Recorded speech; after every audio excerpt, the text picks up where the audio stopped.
CITR in collaboration with GDSC BVM, GDSC SVVV, GDSC SRCAW is fortunate to have Mr. Prashil Soni as our speaker to make us understand Node.js.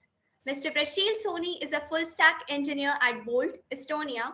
Sir has also worked for 7 months as a full-stack engineer at Paytm and for more than 2 years at MasterCard.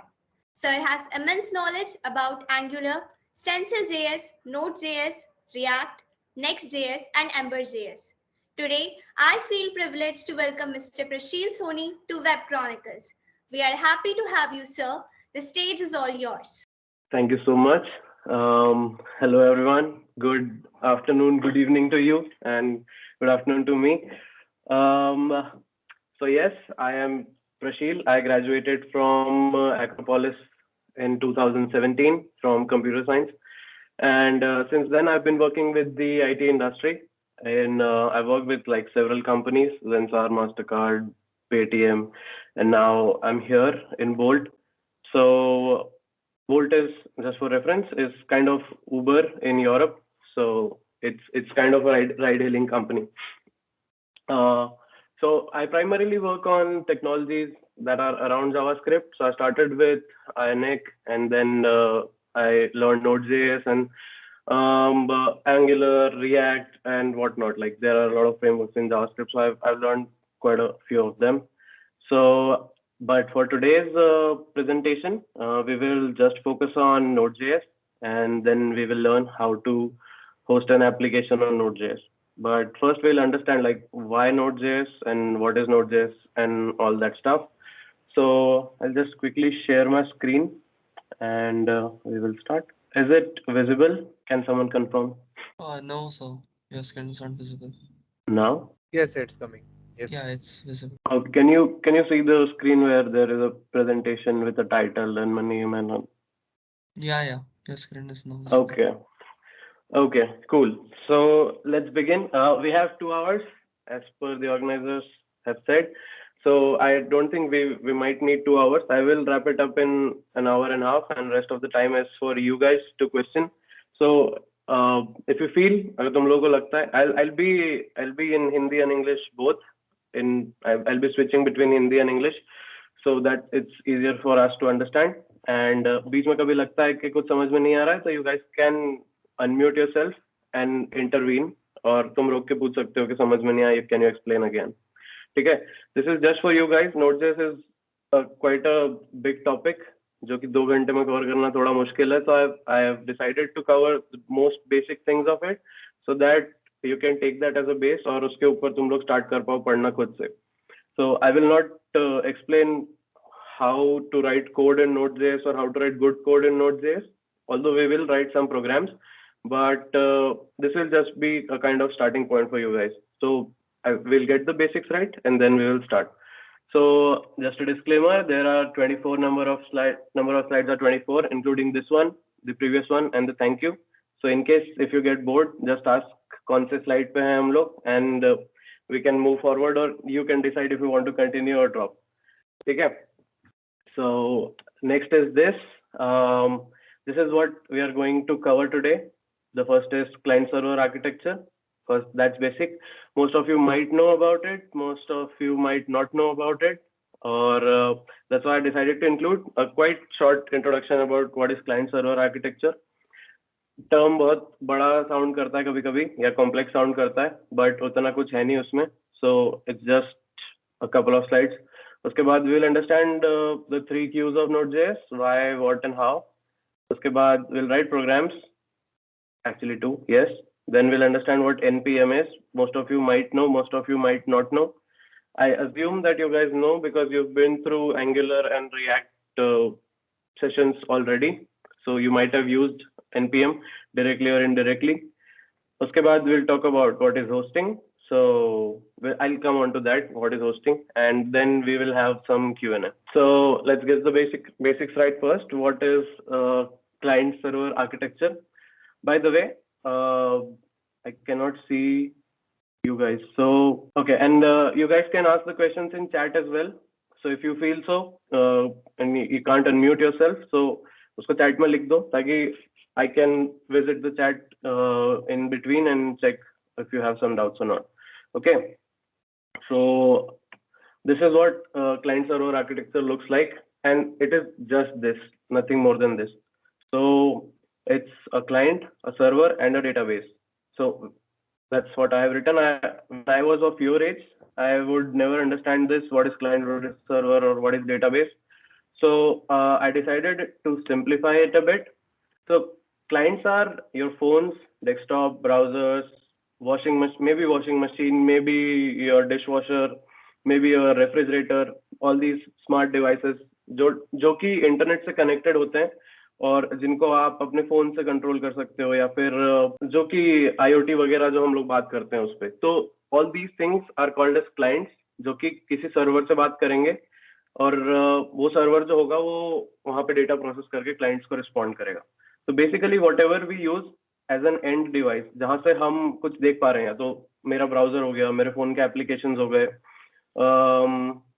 for example Microsoft Teams हो गया basically. So these are all clients. So what they do is they just show you the front end, basically the data. और ये data कहाँ से आता है? This data comes from a server that is sitting behind somewhere. So that is someone else's computer in the cloud, be it AWS, be it Heroku, be it Google Cloud Platform.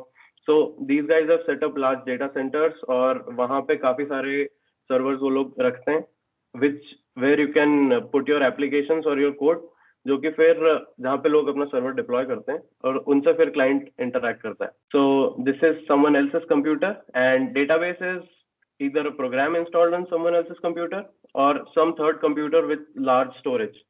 So database is nothing. You might have heard about MySQL or PostgreSQL or MongoDB. These are all databases जो कि हम लोग data को organised वे में store करने के लिए use करते हैं. So before moving further, I want to have a quick check.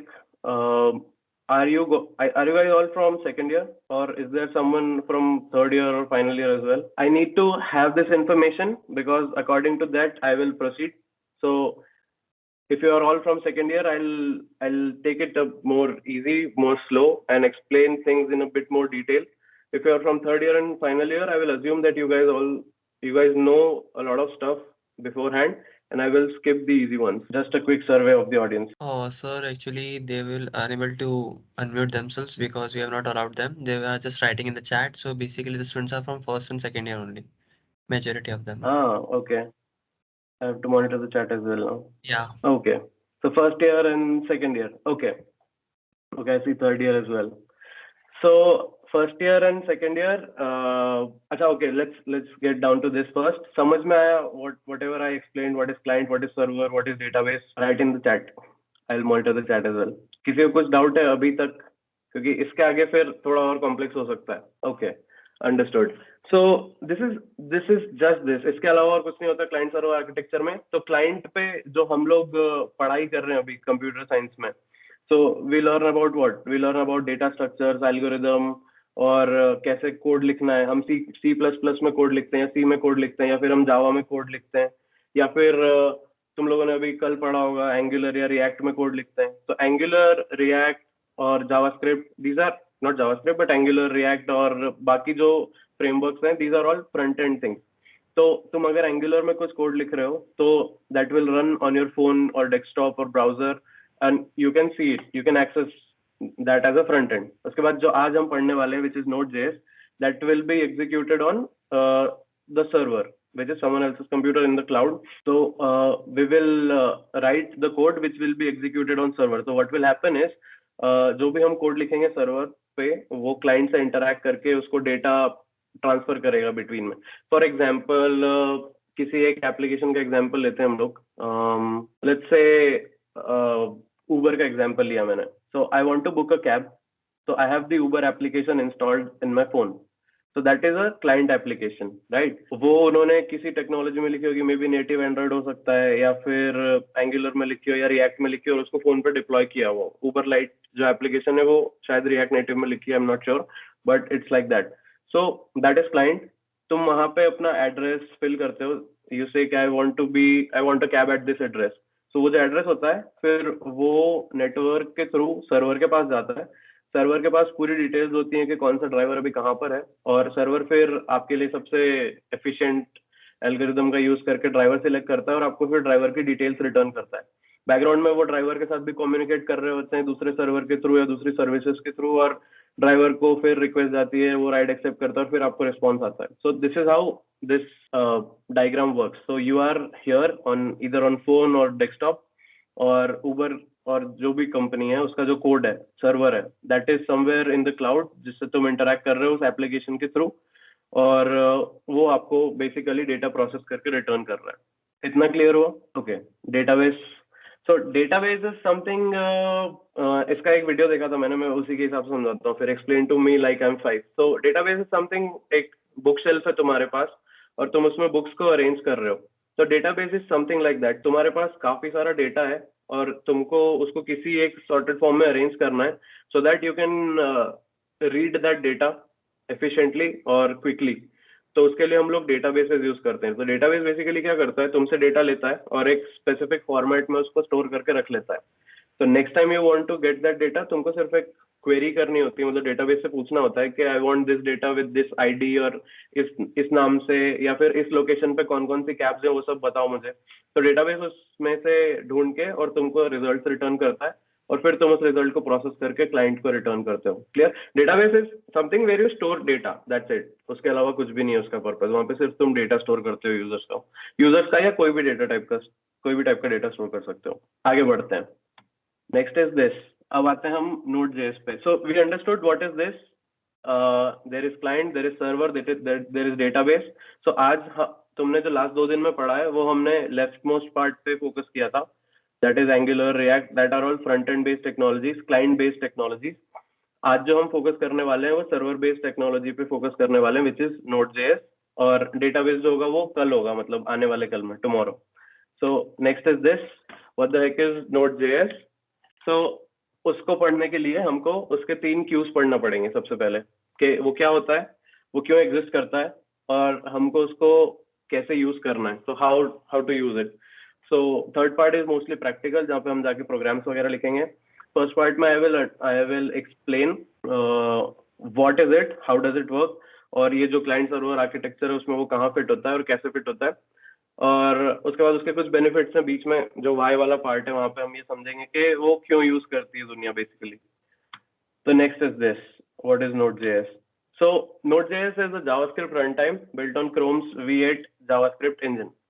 So I basically copied this definition from nodejs.org, जो कि उनका ऑफिशियल वेबसाइट है, लिंक गलत लिखा है बट ओके। तो वहां से I have copied this, it's just 1 line definition। Node.js is a JavaScript runtime built on Chrome's V8 JavaScript engine। अच्छा, सबसे पहले तो ये समझते हैं कि जावास्क्रिप्ट समझ में आता है हमको, व्हाट इज जावास्क्रिप्ट? हाँ ना लिख दो चैट में कुछ, तो नहीं आता तो मना कर दो, I can explain what is it, और आता है तो just write yes, I will move forward. एक भी नो मिलेगा तो I can explain. So if you are like no लिखने में वो लग रहा है हेजिटेशन, तो कोई प्रॉब्लम नहीं, तुम लिख सकते हो, आई कैन एक्सप्लेन। हाँ, good. So JavaScript is basically what? It's a language। जैसे तुम लोगों ने फर्स्ट ईयर में C++ पढ़ा होगा या C पढ़ा होगा, या फिर जावा पढ़ रहे होंगे अभी तुम सेकेंड ईयर में हो। तो जो फर्स्ट ईयर वाले उन्होंने C++ पढ़ने की कोशिश करी होगी, तो सेकेंड ईयर में वो लोग C++ पढ़ चुके होंगे और वो जावा पे शिफ्ट हुए होंगे।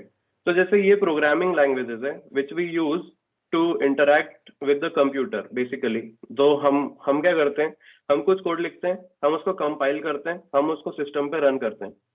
तो वो जो कंपाइलर है वो क्या कर रहा है, हमने जो कोड लिखा है उसको मशीन लेवल कोड में कन्वर्ट कर रहा है। कंप्यूटर को सिर्फ 1 और 0 समझ में आता है, राइट? तो कंपाइलर का क्या काम है, तुमसे कोड लेके वो 1 और 0 में कन्वर्ट करके कंप्यूटर को बता रहा है कि ये इंस्ट्रक्शंस एग्जीक्यूट करना है। तो जावास्क्रिप्ट इज अ लैंग्वेज जो तुम लिखते हो और फिर तुम उसको, ये जो क्रोम का V8 इंजन लिखा हुआ है मैंने, built on chromes V8 JavaScript engine, तो ये जो V8 इंजन है ये उसको मशीन लेवल कोड में कन्वर्ट करता है और फिर उसको मशीन पे एग्जीक्यूट करता है। ठीक है? तो JavaScript is just scripting language और प्रोग्रामिंग लैंग्वेज जिसमें तुम कोड लिख सकते हो ताकि तुम कंप्यूटर से कुछ काम करवा सको। जैसे सी में लोगों ने लिखा होगा, तुम लोगों ने एडिशन का प्रोग्राम लिखा होगा, 2 + 2 रिटर्न करो, ए और बी पास करो तो वो उसका सम रिटर्न करता है। तो it is very similar to that, it's just that कि थोड़ा सिंटैक्स चेंज है और थोड़े फीचर्स एक्स्ट्रा है, डिफरेंट है। और इसके एप्लीकेशंस बहुत ज़्यादा है। C++ के उतने एप्लीकेशंस नहीं मिलते हमको, मिलते हैं बट वो बहुत कोर होते हैं, पर जावास्क्रिप्ट के काफ़ी सारे एप्लीकेशंस है, तो जो कि हम अभी आगे आने वाले टाइम में देखने वाले हैं। ठीक है, अब क्लियर हुआ? अभी भी नहीं हुआ तो मना कर सकते हो, अपन और सिंपल वाले डेफिनेशन में समझ सकते हैं उसको। ठीक है, मोस्टली लोगों को समझ में आ गया। सो Node.js is a JavaScript run time built on chromes V8 JavaScript engine. तो V8 इंजन वो है जो तुम्हारा JDK होता है। वो क्या करता है बेसिकली, तुमने कुछ कोड लिखा, वो उसको कंपाइल करता है, कंपाइल करने के बाद उसको मशीन लेवल कोड में कन्वर्ट कर देता है, और उस मशीन लेवल कोड को हम मशीन पे एग्जीक्यूट कर देते हैं। सेम C++ में, C में भी होता है, शायद डॉट क्लास फाइल बनती है जावा में, और C का डॉट ऑब्जेक्ट फाइल बनती है, मेरे को इतने अच्छे से याद नहीं है, जज मत करना, मैंने फर्स्ट ईयर में ही करा था, उसके बाद नहीं करा। तो वही सिस्टम है इसका भी कि V8 इंजन है वो कंपाइल करता है। अब आगे बढ़ते हैं। So okay, what is run time environment? Last slide में हम लोग भूल गए कि Node.js is JavaScript runtime built on Chrome's V8 engine. तो मैंने V8 समझा दिया, which is a compiler kind of thing for JavaScript. But what is runtime? तो आगे बढ़ते हैं। तो ये जो चीज थी ये समझाने की कोशिश कर रहा था मैं कि जावास्क्रिप्ट कोड है वो तुम जावास्क्रिप्ट इंजन को पास करते हो, which is V8 engine for now. अलग अलग टाइप के इंजन भी हैं, जैसे जो लोग C पढ़ते हैं उनको पता होगा कि C के अलग अलग कंपाइलर आते हैं। तुम लिनक्स यूज करोगे तो वो GCC प्लस करके कंपाइलर आता है, तुम विंडोज में यूज करोगे तो कोई और कंपाइलर आता है, और मैक में मैं यूज करता था तो वो कुछ अलग ही डॉस बॉक्स करके कंपाइलर आता है। तो सिमिलर टू दैट जावास्क्रिप्ट कहाँ एग्जीक्यूट होता है? जावास्क्रिप्ट ब्राउजर में एग्जीक्यूट होता है। तो ब्राउजर हमारे पास बहुत सारे अलग अलग, क्रोम है, फायरफॉक्स है, और एज है, सफारी है, राइट? तो what happens is her browser ने अपना एक कंपाइलर इंप्लीमेंट करा हुआ है। तो जो क्रोम है, क्रोम के अंदर V8 इंजन लगा हुआ है, तो वो V8 इंजन को यूज करता है जावास्क्रिप्ट के कोड को कंपाइल करने के लिए।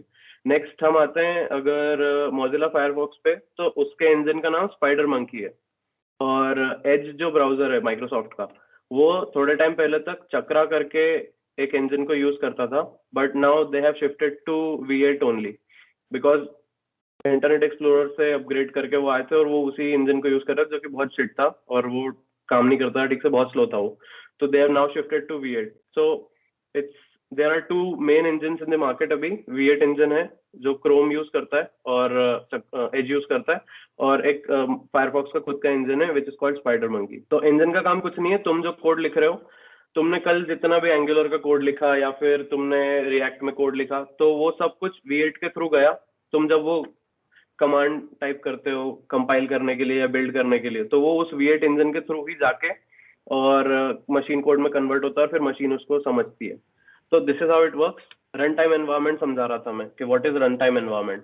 तो अब यहाँ पे ये हो गया है कि जावास्क्रिप्ट जो है वो तुम क्लाइंट साइड पे एग्जीक्यूट कर सकते हो, जो कि तुमने लास्ट 2 दिन में सीखा। ब्राउजर में एग्जीक्यूट कर सकते हो, और जो मैं समझा भी रहा था अभी। और आज मैं ये क्लेम कर रहा हूँ कि तुम जावास्क्रिप्ट को सिस्टम में सर्वर साइड बना के भी रन कर सकते हो। ठीक है, अब डिफरेंस क्या है? डिफरेंस ये है कि अगर तुम ब्राउजर में जावास्क्रिप्ट को यूज करते हो या प्रोग्राम्स इंप्लीमेंट करते हो, तो you can not access the file system, you can not access the operating system things. तुम ऐसा नहीं कर सकते कि तुमने कोई प्रोग्राम लिख दिया जो ब्राउजर में, तुमने एक एंगुलर की एप्लीकेशन लिख दी जो यूजर के सिस्टम में से फाइल फेच करके ला रहा है या यूजर के सिस्टम में फाइल राइट कर रहा है, क्योंकि ब्राउजर के पास वो कैपेबिलिटी नहीं है कि वो आपके सिस्टम में फाइल राइट कर पाए। क्यों नहीं है? क्योंकि जावास्क्रिप्ट ने उसको कैपेबिलिटी दी नहीं है, राइट? सो ब्राउजर एक टाइप का रन टाइम एनवायरनमेंट है जिसके अंदर हम V8 इंजन को रन करते हैं, और दूसरे टाइप का एक एनवायरनमेंट होता है Node.js, उसके अंदर भी V8 इंजन लगा हुआ है, but there are some additional libraries और फीचर्स यू कैन से, जो कि दोनों के अपने अपने अलग अलग हैं। तो ब्राउजर में there is document object model, window object, local storage etcetera, जो कि Node.js में एग्जिस्ट नहीं करते। और Node.js के पास HTTP module, file system, operating system, ये सारी चीजें अभी इनको डीप में समझने की जरूरत नहीं, जस्ट समझ लो कि कुछ कुछ अलग अलग चीजें होती हैं दोनों के पास। ठीक है, तो वी इंस्टॉल द ब्राउजर, उस ब्राउजर के साथ हमारा V8 इंजन ब्राउजर के साथ ही इंस्टॉल हो जाता है और हमको ये सारी कैपेबिलिटीज मिल जाती हैं। नेक्स्ट इज Node.js, हमको वो भी अलग से इंस्टॉल करना पड़ता है, उसके साथ भी V8 इंजन इंस्टॉल होता है, बट Node.js के अंदर C++ की कुछ लाइब्रेरीज लिखी हुई हैं जो कि उसको अलाउ करती है तुम्हारे सिस्टम से बात करने के लिए। और सिस्टम के फाइल सिस्टम एक्सेस को, फाइल सिस्टम, ऑपरेटिंग सिस्टम, ये सारे एक्सेस उसको देता है वो C++ वाला जो लेयर लिखा हुआ है Node.js के ऊपर, जो कि ब्राउजर में नहीं होता है, ठीक है। तो that is the difference between client side JavaScript and server side JavaScript. Client side JavaScript है वो ब्राउजर में एग्जीक्यूट होती है, सर्वर साइड जावास्क्रिप्ट है जो Node.js में एग्जीक्यूट होती है। तो अभी पूछ लो, आगे थोड़ा और डिफिकल्ट होने वाला है या फिर सिंपल भी हो सकता है, depending on how I explain. तो इतना समझ आया, अब हम आगे बढ़ते हैं। अब Node.js जो है वो 2009 में रैंड डाल ने लिखी थी। उसके पहले ये होता था कि जावास्क्रिप्ट सिर्फ फ्रंट एंड पे यूज होता था, बट जब Node.js इंट्रोड्यूस हुआ 2009 में, उसके बाद JavaScript was allowed to be used on backend as well. तो अब क्या हो गया, लोगों के लिए बहुत सिंपल हो गया है। और ये जो फुल स्टैक वाला फंडा है, ये तभी से शुरू हुआ है कि अब लोगों को सिर्फ एक लैंग्वेज पढ़नी है और वो जो end to end client server architecture है उसमें किसी भी लेवल पे काम कर सकते हैं। अगर तुम 2009 के पहले देखोगे और मुझे सिर्फ जावास्क्रिप्ट आता है तो I can not work on server side, but 2009 के बाद सिंस Node.js इज देयर तो I can work on server side as well, right. तो अब ऐसा हो गया है कि फुल स्टैक में तुमको जावास्क्रिप्ट आता है अगर, तो you can work on any level of the client server architecture. So this is what Node.js was. Node.js is a JavaScript runtime built on Chrome's V8 JavaScript engine. ये clear हुआ, ये definition तुमको दिमाग में क्लियर होगी तो हमको आगे बहुत इजी होगा चीजों को समझना, क्योंकि ये एकदम बेस है। तो basically this is a program जिसके अंदर Chrome's V8 इंजन का मतलब ये नहीं है कि तुमने जो Google Chrome इंस्टॉल करा हुआ है उसके अंदर जो इंजन है वो उसको यूज करेगा, नहीं। क्रोम ने इम्प्लीमेंट करा है खुद का V8 इंजन और उसको ओपन सोर्स कर रखा है गिटहब पे। तो जिसने Node.js लिखी है रैंड डाल ने, उसने उस V8 इंजन का क्लोन करके अपने प्रोग्राम के अंदर डाला है, उसके साथ फिर कुछ C++ की लाइब्रेरी लिखी है और उस पूरे को बंडल करके Node.js का नाम देके पब्लिश किया है। मैं बहुत ऐसे बीच बीच में पूछने वाला हूँ क्लियर हुआ या नहीं हुआ, बिकॉज ताकि टू वे बना रहे। पता चला मैं बोलता जा रहा हूँ, तुम सुनते जा रहे हो, क्लियर हो नहीं रहा है, और फिर V8 एंड चक्रा में क्या डिफरेंस है। तो V8 और चक्रा में ये डिफरेंस है सिर्फ कि उसको किसने इम्प्लीमेंट किया है। अगर मैं V8 को देखता हूँ तो V8 गूगल ने इम्प्लीमेंट करा है जो कि क्रोम में यूज होता है। चक्रा जो है वो माइक्रोसॉफ्ट ने इम्प्लीमेंट किया था जो माइक्रोसॉफ्ट के ब्राउजर्स में इम्प्लीमेंट होता है।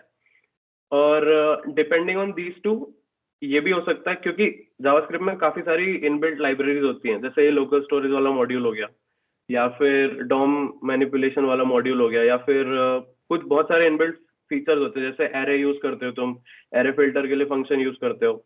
तो ये सारे जो डिफाइंड फंक्शंस हैं ये दोनों इंजन्स में अलग अलग माइक्रोसॉफ्ट और गूगल ने इम्प्लीमेंट किए हुए हैं।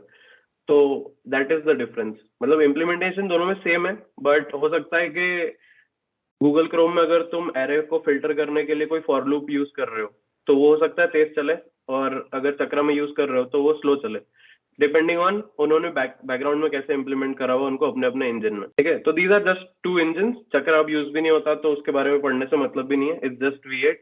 Node.js भी वही यूज करता है विच इज द फास्टेस्ट, तो वो बहुत मार्जिन से सबको पीछे छोड़ चुका है। तो आगे बढ़ते हैं। The second Q, why does it even exist in first place. ये क्वेश्चन मैंने डाल तो दिया था पर मेरे को इसका आंसर समझ में नहीं आ रहा था, तो मैंने गूगल करे, मेरे को 10-12 बेनिफिट मिले कि Node.js क्यों यूज करना चाहिए, तो अगली स्लाइड में मैंने वो डाल दिए बस, और थोड़ा बहुत कुछ एक्सप्लेन करा हुआ उसके बारे में। तो आगे बढ़ते हैं। तो नो स्पेसिफिक रीजन, पर कुछ बेनिफिट्स हैं कि अब तुम जावास्क्रिप्ट पूरे एनवायरनमेंट में सब जगह यूज कर सकते हो, front end back and database वगैरह सब जगह पे यूज कर सकते हो। उसके बाद npm का नाम अगर सुना हो तुम लोगों ने, जो कि आगे आएगा, मैं एक्सप्लेन करूंगा। तो npm is a very large ecosystem of open source libraries. Library मतलब ये होता है, फॉर एग्जांपल मैंने सोचा कि मैं एक बड़ा प्रोजेक्ट बनाता हूँ कुछ, और मेरे को स्टार्टिंग करना है कि एक लॉगिन का पेज बनाना है बेसिकली। तो लाइब्रेरीज क्या होती हैं, वो लोगों ने पहले से ये लॉगिन वगैरह के कोड लिख के रखे हैं, तुमको बस उसको अपने प्रोजेक्ट में इंस्टॉल करना होता है और तुम फिर उनके फंक्शंस को यूज कर सकते हो और अपने प्रोजेक्ट को जल्दी बिल्ड कर सकते हो बेसिकली। तो Node.js के लिए ऐसी बहुत सारी ओपन सोर्स लाइब्रेरीज अवेलेबल है मार्केट में, which makes it easier for us, क्योंकि कम्युनिटी बहुत बड़ी है। तो तुमको अगर कुछ प्रॉब्लम भी आती है और तुम स्टैक ओवरफ्लो पे या गिटहब पे अपना क्वेश्चन पूछते हो किसी से कि this is the error that I am facing, तो लोग बहुत जल्दी रिप्लाई करते हैं वहाँ पे। तो दैट इज दैट। उसके बाद सुपर फास्ट, हाईली स्केलेबल, ये आगे आएगा कि क्यों है ये fast to market development, that's why I said अभी कि कोड लिखना बहुत इजी हो गया, क्योंकि तुम ओपन सोर्स लाइब्रेरीज का यूज करके तुमको री इन्वेंट द व्हील नहीं करना पड़ता बेसिकली, कि जो चीज पहले से किसी ने दुनिया में कहीं पे कर रखी है प्रॉब्लम सॉल्व, वो तुमको फिर से सॉल्व नहीं करनी, तुमको जस्ट उसका मॉड्यूल जो उसने बना रखा है वो अपने प्रोजेक्ट में इंस्टॉल करो, तुमको प्रॉब्लम सॉल्व मिल गई, तुमको उसके बारे में ही सोचना है, उसके ऊपर फिर सोचना पड़ता है कुछ, ठीक है। और बहुत बड़ी बड़ी कंपनी यूज कर रही है, PayPal, Uber, Netflix, Walmart end of course जहाँ पे मैं काम करता हूँ मैं भी नोट.जेएस पे काम करता हूँ, तो बेसिकली बोल्ट भी नोट.जेएस यूज करता है, ठीक है। अब आगे बढ़ते हैं। तो द थर्ड क्यू, ये थोड़ा इंपॉर्टेंट है, कैसे काम करता है वो, इसमें मैं 2-3 चीजें समझाने वाला हूँ कि अभी मैंने ये बताया कि एक वो V8 इंजन है, तुमने जावास्क्रिप्ट का कोड लिखा, तुमने V8 इंजन को दिया, उसने मशीन पे एग्जीक्यूट कर दिया, मशीन लेवल कोड बना के एग्जीक्यूट कर दिया, पर इस इंजन के अंदर क्या हो रहा है, तो अब वो हम समझने वाले नेक्स्ट कुछ स्लाइड्स में कि बेसिकली नोट.जेएस इतना फास्ट क्यों है, उसके क्या रीजंस है, और इंजन कैसे काम करता है, बस उससे ज्यादा नहीं समझेंगे कुछ। तो ये लाइन भी मैंने नोट.जेएस की वेबसाइट से ही उठाई है, इस पे लिखा हुआ था कि node JS uses an event driven asynchronous non blocking IO model, node JS operates on a single thread event loop, ठीक है। इसमें बहुत सारी एलियन टर्म्स हो सकती है फर्स्ट ईयर के लिए, मे बी सेकंड ईयर के लिए भी हो सकती है अगर तुमने जावा ठीक से नहीं पढ़ा हो तो, पर कुछ तो है दोनों के लिए एलियन टर्म्स, तो मैं एक एक करके एक्सप्लेन करता हूँ। सबसे पहले तो ये यहाँ नीचे से शुरू करते हैं, node JS operates on a single thread event loop, तो सिंगल थ्रेड, थ्रेडिंग पता है, मल्टी थ्रेडिंग जावा में पढ़ी होगी, और C++ में नहीं होती शायद, तो थ्रेडिंग समझा दूंगा मैं जिनको नहीं पता है, तो किसी को पता है थ्रेडिंग, किसी को नहीं पता है थ्रेडिंग तो वो बता दो, नहीं पता threading, okay cool cool cool, मैं समझाता हूँ अभी क्या होता है। हम जब नया कंप्यूटर खरीदते हैं तो हमको पता है हम उसमें आता है, आजकल वो आ गया क्वाड कोर, ऑक्टा कोर और ऐसे कोर्स होते हैं, वो पता है। जब मैं फोन भी खरीदता हूँ तो मैं बोलता हूँ कि मेरे को स्नैपड्रैगन 855 प्लस चाहिए, और उसमें फिर कुछ नंबर ऑफ कोर्स होते हैं, तो वो पता है। प्रोसेसर जो होता है, प्रोसेसर में कुछ नंबर ऑफ कोर्स होते हैं, हाँ ठीक है। तो वो कोर क्या होता है, बेसिकली वो प्रोसेसिंग यूनिट्स होती है तुम्हारे सीपीयू की, जो अपना हमारा सीपीयू होता है उसकी प्रोसेसिंग यूनिट्स होती है। तो लेट से मैंने एक प्रोग्राम लिखा जिसमें 3 इंस्ट्रक्शन देना चाहता हूँ मैं मशीन को, कि मैंने लिखा कि ए और बी आर्गुमेंट्स आएंगे, तुमको ए को बी के साथ प्लस करना है और फिर इसको रिटर्न करना है। तो यहाँ पे ऑपरेशन क्या हुआ, ए को बी के साथ प्लस करना है। तो जो कोर है कंप्यूटर का, उसमें थ्रेड्स होते हैं, ठीक है। थ्रेड्स बेसिकली प्रोसेसिंग यूनिट्स होती है कि जो तुम्हारे इंस्ट्रक्शन को एग्जीक्यूट करने की कैपेबिलिटी रखता है। तो नोट.जेएस है सिंगल थ्रेडेड, मतलब ये होता है कि कुछ भी इंस्ट्रक्शन दे रहे हो तुम, मान लो तुमने 50 इंस्ट्रक्शन दे दिए, तो एक ही थ्रेड है उन सबको एग्जीक्यूट करने के लिए। तो पहला इंस्ट्रक्शन आएगा, ये पूरा एग्जीक्यूट होगा, फिर दूसरा आएगा, ये पूरा एग्जीक्यूट होगा, तीसरा आएगा, वो पूरा एग्जीक्यूट होगा, ऐसे पूरे 50 आएंगे, ठीक है। वेरिन अगर तुम मल्टी थ्रेडिंग टर्म को समझने की कोशिश करोगे तो वहां पे एक थ्रेड नहीं होता, वहां पे हो सकता है तुम्हारे जितने नंबर ऑफ कोर्स है तुम्हारे सीपीयू में, और 16 कोर्स है मान लो, और एक कोर में अगर एक थ्रेड है, फॉर एग्जाम्पल, एक नहीं होता हजारों होते हैं, अगर एक ही थ्रेड है तो तुम्हारे पास 16 थ्रेड हो गए, और मेरे को अगर 50 इंस्ट्रक्शन एग्जीक्यूट करने हैं, तो वो डिवाइड कर लो कि 16 थ्रेड 50 इंस्ट्रक्शन को कितना जल्दी एग्जीक्यूट कर पाएंगे, बजाय उसके कि अगर मेरे पास सिर्फ एक थ्रेड है और 50 इंस्ट्रक्शन पास कर रहा हूँ मैं उसको, ठीक है। अभी क्लियर हुआ सिंगल थ्रेडेड और मल्टी थ्रेडेड में क्या डिफरेंस है। तो जावा जो प्रोग्रामिंग लैंग्वेज है दैट इज मल्टी थ्रेडिंग, उसमें मल्टी थ्रेडिंग का सपोर्ट है, तुम मल्टीपल थ्रेड्स को यूज कर सकते हो अपने इवेंट्स को एग्जीक्यूट करने के, अपने इंस्ट्रक्शंस को मशीन पे एग्जीक्यूट करने के लिए, बट नोट.जेएस में एक ही थ्रेड होता है। थ्रेड नहीं समझ आया, okay. Will think single thread, yes definitely single thread makes it slow. Thread समझ में नहीं आया, थ्रेड इज समथिंग, कैसे समझाऊं मैं, हाँ, सीपीयू जो होता है ना, सीपीयू के अंदर तुमने वो भी नहीं पढ़ा होगा, अभी तुम फर्स्ट ईयर या सेकंड ईयर में ही होंगे, तो उसमें ऐसा होता है कि एक रैम होती है तुम्हारी जिसको रैंडम एक्सेस मेमोरी बोलते हैं, और फिर एक कैशे होता है, कैशे के बाद फिर हार्ड डिस्क होता है। तुम जो भी इंस्ट्रक्शन भेजते हो वो रैम में जाता है, रैम से फिर वो, मतलब ये मैं मशीन लेवल कोड की बात कर रहा हूँ, ठीक है, जो इंजन से निकल चुका है, जावास्क्रिप्ट इंजन से निकल गया मशीन लेवल कोड 50 इंस्ट्रक्शन का, और वो तुम्हारे पास आ रहा है। तो एक सीपीयू का कोर है, सीपीयू के कोर में प्रोसेसिंग यूनिट्स लगी होती हैं कि जो उस इंस्ट्रक्शन को एग्जीक्यूट करती है बेसिकली। तो thread is nothing but processing unit है यार, वो उससे ज्यादा नहीं समझा सकता उसकी डेफिनेशन में। ऐसा समझ लो कि वो उसको एग्जीक्यूट करता है, तुम्हारा जो इंस्ट्रक्शन है वो उसको एग्जीक्यूट कर देता है। तो अगर तुमने 2+2 भेजा है इंस्ट्रक्शन, तो जो थ्रेड है वो तुमको 4 रिटर्न कर देगा दोनों को ऐड करके। उसके अंदर वो गेट्स लगे होते हैं, एंड गेट, और गेट, नॉट गेट, जो एडिशन, सब्ट्रैक्शन, मल्टीप्लिकेशन वगैरह करते हैं। अब समझ में आया? थोड़ा थोड़ा क्लियर हो? हाँ ओके, मेरे पास एक अच्छा एग्जाम्पल भी है इसके लिए। तो ये इसी से याद आया मेरे को, ये किसने लिखा है, गेस्ट नाम नहीं दिख रहा मेरे को। Threads are like hands it can work on multiple task. तो can we say thread is unit of execution in CPU? हाँ बिल्कुल बोल सकते हैं। वो जो होता है ना, कितने गीगाहर्ट्ज का है प्रोसेसर है, कितने 2.4 गीगाहर्ट्ज है या 1 गीगाहर्ट्ज है, 1.2 गीगाहर्ट्ज है, तो वो जो नंबर ऑफ थ्रेड्स रहते हैं ना, वो उसी से कुछ तो डिफाइन होता है। I don't know the exact के कैसे कैलकुलेट करते हैं वो, पर वो उसी के आसपास कुछ होता है। तो एक अच्छा सा एग्जाम्पल है मेरे पास। एक रेस्टोरेंट है, ठीक है, उसमें 3 टेबल्स है, एक वेटर है और किचन में एक शेफ है। तो ऐसे समझो कि जो वेटर है वो एक थ्रेड है और जो शेफ है वो सीपीयू है, और ये जो टेबल्स हैं इन पे जो कस्टमर्स आने वाले हैं वो तुम्हारे इंस्ट्रक्शंस हैं। तो अगर एक ही वेटर है, और मैं सिंगल थ्रेडेड एप्लीकेशन की बात कर रहा हूँ यहाँ पे, तो सिंगल थ्रेडेड में क्या होगा, अगर एक ही वेटर है विच इज सिंगल थ्रेड, तो वो एक टेबल पे जाएगा, ऑर्डर लेगा, वो वापस जाएगा किचन में, शेफ को या सीपीयू को वो इंस्ट्रक्शन पास ऑन करेगा, वो वहां पे खाना प्रिपेयर करेगा, फिर वो वेटर लाके पहले टेबल को देगा, फिर वो सेकंड टेबल के पास जाएगा, सेकंड टेबल से ऑर्डर लेके फिर एग्जीक्यूट करवा के सेकंड टेबल के पास आएगा। तो यहाँ पे ज्यादा टाइम लग गया। अगर मल्टी थ्रेडिंग होती, तीनों टेबल पे 3 वेटर होते, तो तीनों एक साथ ऑर्डर ले लेते और फिर जाते किचन में, शेफ को बताते कि ये इंस्ट्रक्शन है, आपको इसको एग्जीक्यूट करना है, वो एग्जीक्यूट करता, तीनों को एक साथ ऑर्डर मिल जाता। तो this is the difference between single threaded and multi threaded. तो we can say that single threaded is slow when compared to multi threaded. ठीक है, तो पर मैं अभी ये नहीं बोल रहा कि Node.js स्लो है जावास्क्रिप्ट से, पर हाँ single threaded is slow and well compare to multi threading. उसके बाद एक और लाइन लिखी थी ऊपर यहाँ पे कि asynchronous non blocking IO model है। अब इसका मतलब क्या होता है asynchronous non blocking IO model? मतलब क्या है, तुम्हारी कोई भी रिक्वेस्ट अगर आ रही है, मान लो मैंने जो 50 इंस्ट्रक्शन इस थ्रेड को पास किए थे, सिंगल थ्रेड को, तो ऐसा नहीं होगा कि एक इंस्ट्रक्शन की वजह से दूसरा इंस्ट्रक्शन ब्लॉक हो जाएगा। मतलब वो वापस रेस्टोरेंट वाले पे आते हैं, एग्जाम्पल पे आते हैं कि अगर किसी एक कस्टमर का इंस्ट्रक्शन प्रोसेस हो रहा है, मतलब उसका खाना बन रहा है अगर किचन में, तो ऐसा नहीं होगा कि बाकी के 2 लोग वेट करेंगे, उनके इंस्ट्रक्शंस भी एग्जीक्यूट हो रहे होंगे। तो अब जब मैंने इसको पढ़ा था ना, तब मैं बहुत ज्यादा कंफ्यूज हो गया था। आई एम श्योर तुम लोग भी हो रहे होंगे। तो मतलब मेरे को ये समझ में नहीं आ रहा था कि अगर एक ही थ्रेड है तो वो एक साथ 3 लोगों के रिक्वेस्ट को कैसे प्रोसेस कर रहा है। तो मेरे दिमाग में ये 2 फोटो आया था, ठीक है, और मैं उस टाइम यही सोच रहा था कि बहुत कॉम्प्लेक्स चीज है, सब ऊपर से जा रहा है, मेरे को कुछ समझ में नहीं आएगा। सो और ये तब की बात है जब मैंने पढ़ना शुरू ही करा था Node.js।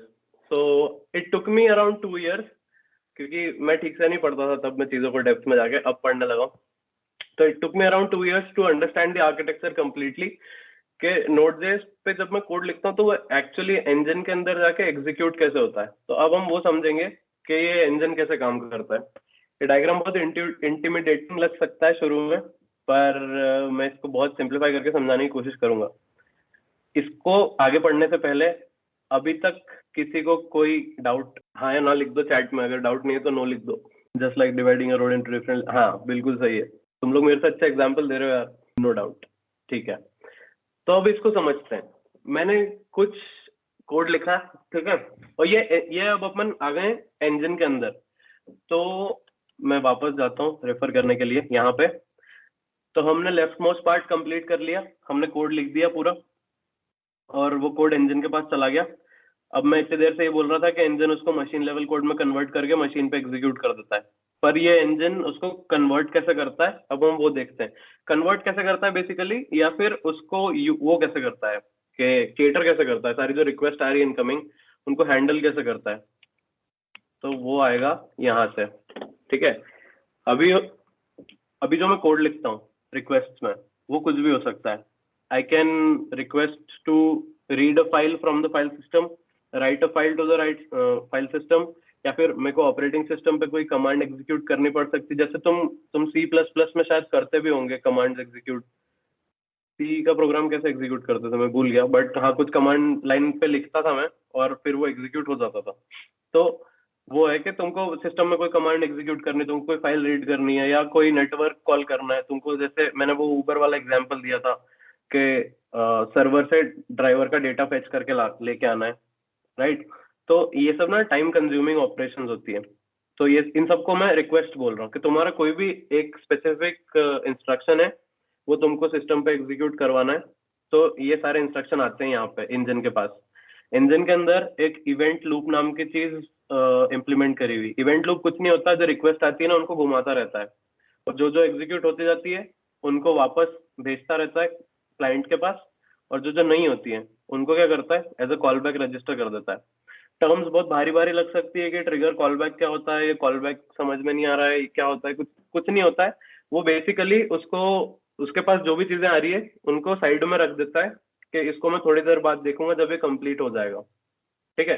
तो कॉल बैक इज दैट कि जब वो खत्म हो जाएगा तो वो वापस से इसको कॉल करेगा लूप को, और लूप फिर उसको वापस क्लाइंट के पास भेज देगा। तो this is something like that. तो फॉर एग्जाम्पल मैंने बोला कि मेरे को एक 50 MB की फाइल रीड करनी है मेरे फाइल सिस्टम से यूजिंग माई Node.js कोड। तो 50 MB की फाइल रीड करनी है, तो इवेंट लूप ऐसा नहीं है कि उसको हाथों हाथ रीड करके और रिटर्न कर दे, क्योंकि अगर ये 50 MB की फाइल रीड करने बैठेगा यहाँ पे तो उसको लगेंगे कम से कम 10 सेकंड, और 10 सेकंड तक बाकी जो रिक्वेस्ट सारी थी उसके पीछे, मतलब बाकी जो इंस्ट्रक्शंस थे कि वो फाइल रीड करने के बाद दूसरी फाइल रीड करना, तीसरी फाइल रीड करना, चौथी फाइल रीड करना, तो वो सब अटका हुआ रह जाएगा। और फिर तुमको जो है तुमको ब्लॉक, तुमको ऐसा अनरिस्पॉन्सिव एप्लीकेशन दिख सकती है, या सिस्टम मतलब एप्लीकेशन हैंग हो सकती है या अनरिस्पॉन्सिव हो सकती है। तुम उस ड्यूरेशन में कुछ काम नहीं कर पाओगे एप्लीकेशन के ऊपर जब तक ये 50 MB की फाइल रीड कर रहा होगा।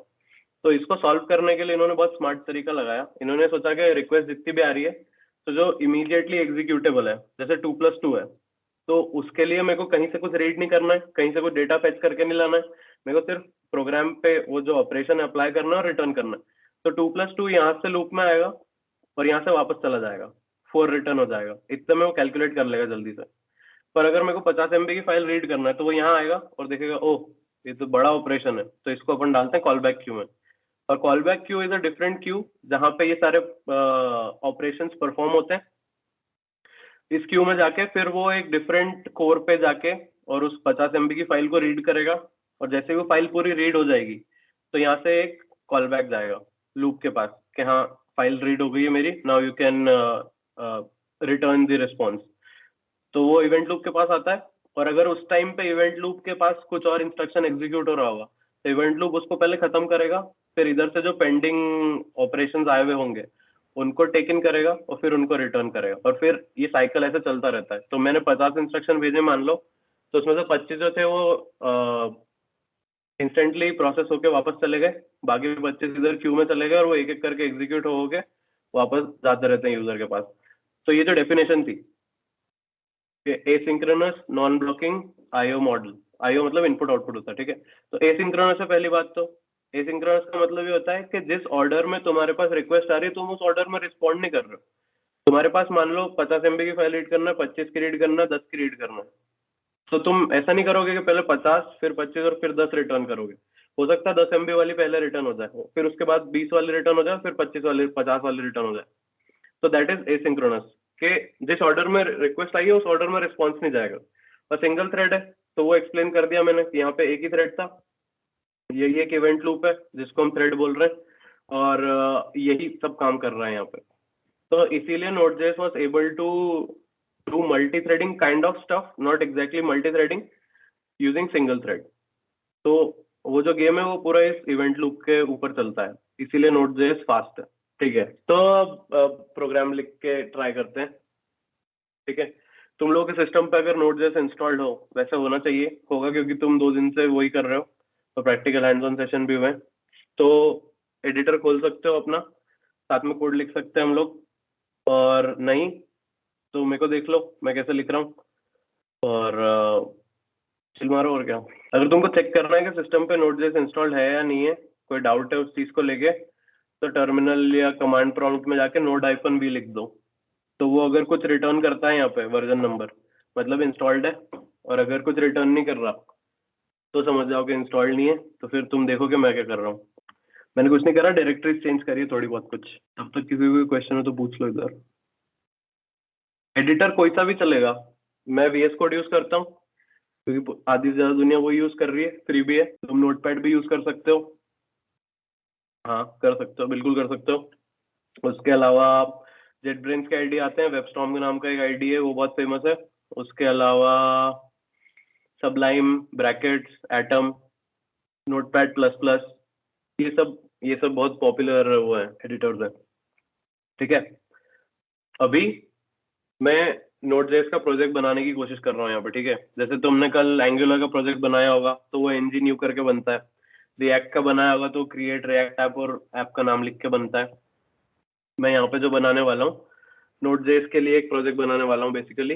तो इसको स्टार्ट करने का कमांड है npm init -, yes, या फिर मैं इसको -y भी लिख सकता हूँ, या नहीं भी लिखूंगा तो भी चलेगा। अगर मैं नहीं लिखता हूँ तो वो 4 क्वेश्चन पूछेगा, अगर मैं यस लिखता हूँ तो वो चारों क्वेश्चन का आंसर ऑटोमेटिकली यस अज्यूम कर लेगा और आगे बढ़ जाएगा। तो नहीं लिखते यस, अपन देखते हैं क्या क्वेश्चन पूछता है वो। इसको बंद करता हूँ मैं। हाँ नमन, इंस्टॉल्ड है, अगर वर्जन दिख रहा है 16.13.2 मतलब इंस्टॉल्ड है।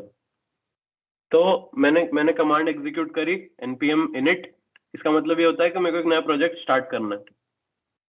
और अब उसने मेरे से क्वेश्चन पूछा कि तुमको पैकेज का नाम क्या रखना है। पैकेज नेम मतलब प्रोजेक्ट का नेम क्या रखना है। मैंने V2 फोल्डर का नाम रखा था तो वो सजेस्ट कर रहा है कि आप V2 रख लो, तो मैं बोलता हूँ ओके ठीक है V2 रख लेते हैं। फिर वो वर्जन पूछता है तो वर्जन 1 रखना है मेरे को। डिस्क्रिप्शन पूछ रहा है तो this is a test project, नहीं भी लिखता तो भी चलता। एंट्री पॉइंट पूछ रहा है, इसको इग्नोर करते हैं। टेस्ट कमांड पूछ रहा है, इसको इग्नोर करते हैं। गिट रिपोजिटरी पूछ रहा है, मैंने बनाई नहीं अभी तक, तो इसको भी इग्नोर करते हैं। कीवर्ड पूछ रहा है, इग्नोर करते हैं। ऑथर पूछ रहा है, मेरा नाम लिख देते हैं, नहीं भी लिखते तो भी चलता। लाइसेंस पूछ रहा है, नहीं चाहिए। फिर वो पूछता है कि ये सारी डिटेल ओके, मैं बोलता हूँ हाँ ठीक है ओके। तो ये कमांड चलाने से बेसिकली हुआ क्या कि यहाँ पे देखते हैं। अब ये मेरा जो V2 फोल्डर मैंने बनाया था, इसके अंदर एक फाइल बन के आ गई जिसका नाम है package.json। तुमको एक्सप्लेन करा किसी ने कि ये क्या होती है? पहले इस क्वेश्चन का आंसर दो कि आवाज ठीक से आ रही है कि नहीं, फिर हम आते हैं उस पर कि package.json क्या है। सर आ रही है, आपकी आवाज क्लियर है। कूल, ठीक है। तो package.json ना सी के लिए मेरे पास ऐसा कुछ रिलेटिव रेफरेंस नहीं है। जावा के लिए हो सकता है, पर जावा वालों को भी इतना वो नहीं रिलेटेबल लगेगा, तो मैं उसको अलग तरीके से समझाता हूँ। फिर मैं कोई प्रोजेक्ट अगर बनाता हूँ, लेट्स से XYZ कुछ भी प्रोजेक्ट बनाने की कोशिश कर रहा हूँ मैं, जहाँ पे मेरे को लॉग इन करवाना है, साइन अप करवाना है, और मेरे को एक वेबसाइट बनाना है बेसिकली, जो कि सर्वर से भी बात करेगी, जिसमें बहुत सारी चीजें होंगी। या फिर मेरे को एक सर्वर का कोड लिखना है जहाँ पे कुछ कॉन्फ़िगरेशंस हो सकते हैं सर्वर के एक दिन में 1000 रिक्वेस्ट ही आना चाहिए, या फिर Node.js का ये वाला वर्जन यूज करेगा तो ही चलना चाहिए, दूसरा कुछ वर्जन होगा तो उस पर नहीं चलना चाहिए। तो package.json is a configuration file जहाँ पे तुम प्रोजेक्ट की डिटेल्स लिखते हो। वो प्रोजेक्ट का नाम बताएगा, वर्जन बताएगा, प्रोजेक्ट का डिस्क्रिप्शन बताएगा, मेन फाइल बताएगा। इसको इग्नोर करना, अभी मेन स्क्रिप्ट्स, इनको इन दोनों को इग्नोर कर दो, इस पे मैं आता हूँ अभी बाद में। और मतलब बेसिकली ये फाइल ऐसी है कि जो प्रोजेक्ट का स्केलेटन है, तुम अगर इसको खोल लोगे तो तुमको प्रोजेक्ट के बारे में काफी कुछ पता चल जाएगा कि प्रोजेक्ट में चीजें कैसे चल रही है और किस चीज पे इम्प्लीमेंटेड है प्रोजेक्ट। ठीक है, ज्यादा डीप में नहीं जा पाऊंगा मैं अभी इसके बारे में कि ये बाकी चीजें क्या क्या होती हैं इसमें, बट इतना समझ लो कि this is the kind of skeleton. Project का मेटा डेटा है, तुमको प्रोजेक्ट के बारे में डिटेल्स बता देगा वो, कि नाम क्या है, वर्जन क्या है, डिस्क्रिप्शन क्या है। अब क्लियर है? कमांड फिर से बता देता हूँ। कमांड थी npm init, और अगर ये लिखता हूँ तो वो क्वेश्चन पूछता है, जैसे ये था, यहाँ पे क्वेश्चन पूछे थे उसने कि पैकेज का नाम क्या रखना है, वर्जन क्या रखना है, ये सब। और अगर मैं कमांड चलाता हूँ npm init, अच्छा मैं चला के दिखाई देता हूँ ना, इजी। अब मैं क्या करता हूँ, इसको करते हैं डिलीट, वापस डायरेक्टरी खाली हो गई, वी आर बैक टू 0। ये कमांड चलाने का कोई फायदा नहीं हुआ क्योंकि मैंने वो डिलीट कर दिया सब कुछ। तो अभी मैं कमांड फिर से चलाता हूँ npm init -yes के नाम से, -yes या -y, वैसे भी चलाओगे तो भी चलेगा। तो अब उसने मुझसे कुछ क्वेश्चन नहीं पूछा कि नाम क्या रखना है, वर्जन क्या रखना है, उसने ऑटोमेटिकली अज्यूम कर लिया सब कुछ और एक फाइल बना के दे दी। तो अब मैं अगर देखता हूँ तो वही package.json फाइल है और सारी चीजें इसमें, बस लास्ट टाइम हमने डिस्क्रिप्शन खुद से डाल दिया था तो वो यहाँ पे आ गया था, अभी कुछ नहीं डाला तो कुछ नहीं आया, पर मैं यहाँ जाके भी लिख सकता हूँ। अभी क्लियर हुआ? So this file is basically skeleton of the project. अब हम एक प्रोग्राम लिखने की कोशिश करते हैं. तो मैं लिखता हूँ hello.js. ये फाइल बनानी पड़ेगी हमेशा, एक्सटेंशन रखना पड़ेगा .js, ताकि जब मैं इसको इंजन को पास करूं तो इंजन को समझ में आ जाना चाहिए कि हाँ ये जावास्क्रिप्ट फाइल है. ठीक है. अभी हेलो वर्ल्ड लिखने के लिए मैं इसमें सिंपल वही वाला प्रोग्राम बना के दिखाता हूँ तुमको जो हम सी में बनाते हैं, हेलो वर्ल्ड वाला ही. तो एक फंक्शन लिखता हूँ, इसमें मैं नाम पास कर देते हैं और यहाँ पे मैं लॉग करवा देता हूँ इसको. ठीक है. बहुत बेसिक सा प्रोग्राम है. ये फंक्शन क्रिएट करने का सिंटैक्स है, ये फंक्शन का नाम है, ये क्या क्या आर्गुमेंट लेगा वो ए और बी डालते हैं हम एडिशन के लिए वो वाला. ये कंसोल लॉग है जो प्रिंटफ होता है सी में. उसके बाद ये स्ट्रिंग है. तो ये दो तरीके से हो सकता है. अगर मैं इसको करके दिखाऊं तो ये मैंने बैकटिक लगाए और वेरिएबल यूज कर लिया बीच में. इसकी जगह पे जो बेसिक हम लोग करते हैं वो भी कर सकते हैं कि मैंने एक स्ट्रिंग बनाई हेलो कॉमा स्पेस, फिर मैं प्लस लगा रहा हूँ बीच में और यहाँ पे नेम लिख देता हूँ. तो ये दोनों चीजें काम करती है. ठीक है. ये थोड़ा मॉडर्न सिंटैक्स है तो ट्राई करना कि हमेशा यही वाला यूज करो. ये थोड़ा पुराने जमाने का है तो लोग जज कर सकते हैं तुमको अगर ये यूज करोगे तो. और फिर मैंने इसको कॉल कर दिया ग्रीट मी, नाम में देता हूँ मैं GDSCAITR. ठीक है. अब ये तो मैंने लिख दिया मेरा जावास्क्रिप्ट का कोड. अब मेरे को इसको इंजन को देना पड़ेगा. तो इंजन को देने के लिए कमांड होती है. अब सी का कोड जैसे तुम कमांड लाइन पे जाके एग्जीक्यूट करते हो तो कमांड लिख के फाइल का नाम लिखते हैं शायद, या फिर वो शायद सी के अंदर से हो जाता है, F7 या F9 दबा के कंपाइल हो जाता है. पर जावा वाली पब्लिक क्या करती होगी कि जावा सी और फिर प्रोग्राम का नाम लिखती होगी तो वो डॉट क्लास फाइल जनरेट करता है और फिर जावा और फिर उस क्लास फाइल का नाम लिखते हैं हम, तब जाके वो एग्जीक्यूट होता है. ठीक है. यहाँ पे भी सेम काइंड ऑफ स्ट्रक्चर है, बस यहाँ पे एक कमांड में काम हो जाता है. तो मेरे को यहाँ पे लिखना नोड और मेरी फाइल का नाम हेलो वर्ल्ड. अब इसमें दोनों वेरिएशंस है. तुमको पूरा लिखना पूरा लिख सकते हो, इतना लिखोगे तो भी चल जाएगा. मतलब सिर्फ नोड हेलो वर्ल्ड लिख दोगे तो भी चल जाएगा, node hello world dot JS लिख दोगे तो भी चल जाएगा. अब मैं एंटर करता हूँ तो मैं जैसे एंटर करूंगा ना तो विजुअलाइज करो दिमाग में कि ये जो मैंने पूरा कुछ लिखा हुआ है ये सब उस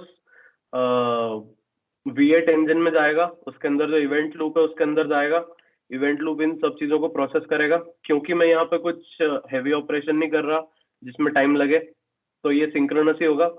मैं नेम लिखूंगा तो नेम रिटर्न होगा और ये वाला मतलब ये दोनों सेम उसमें रिटर्न होंगे. मैं यहाँ पे एक डॉट लगा देता हूँ कि डिफरेंशिएशन पता चल जाए. तो ये सिंक्रोनसली रिटर्न होगा क्योंकि यहाँ पे कोई टाइम कंज्यूमिंग ऑपरेशन नहीं हो रहा है, तो असिंक्रोनस की जरूरत नहीं पड़ेगी इवेंट लूप को. ठीक है.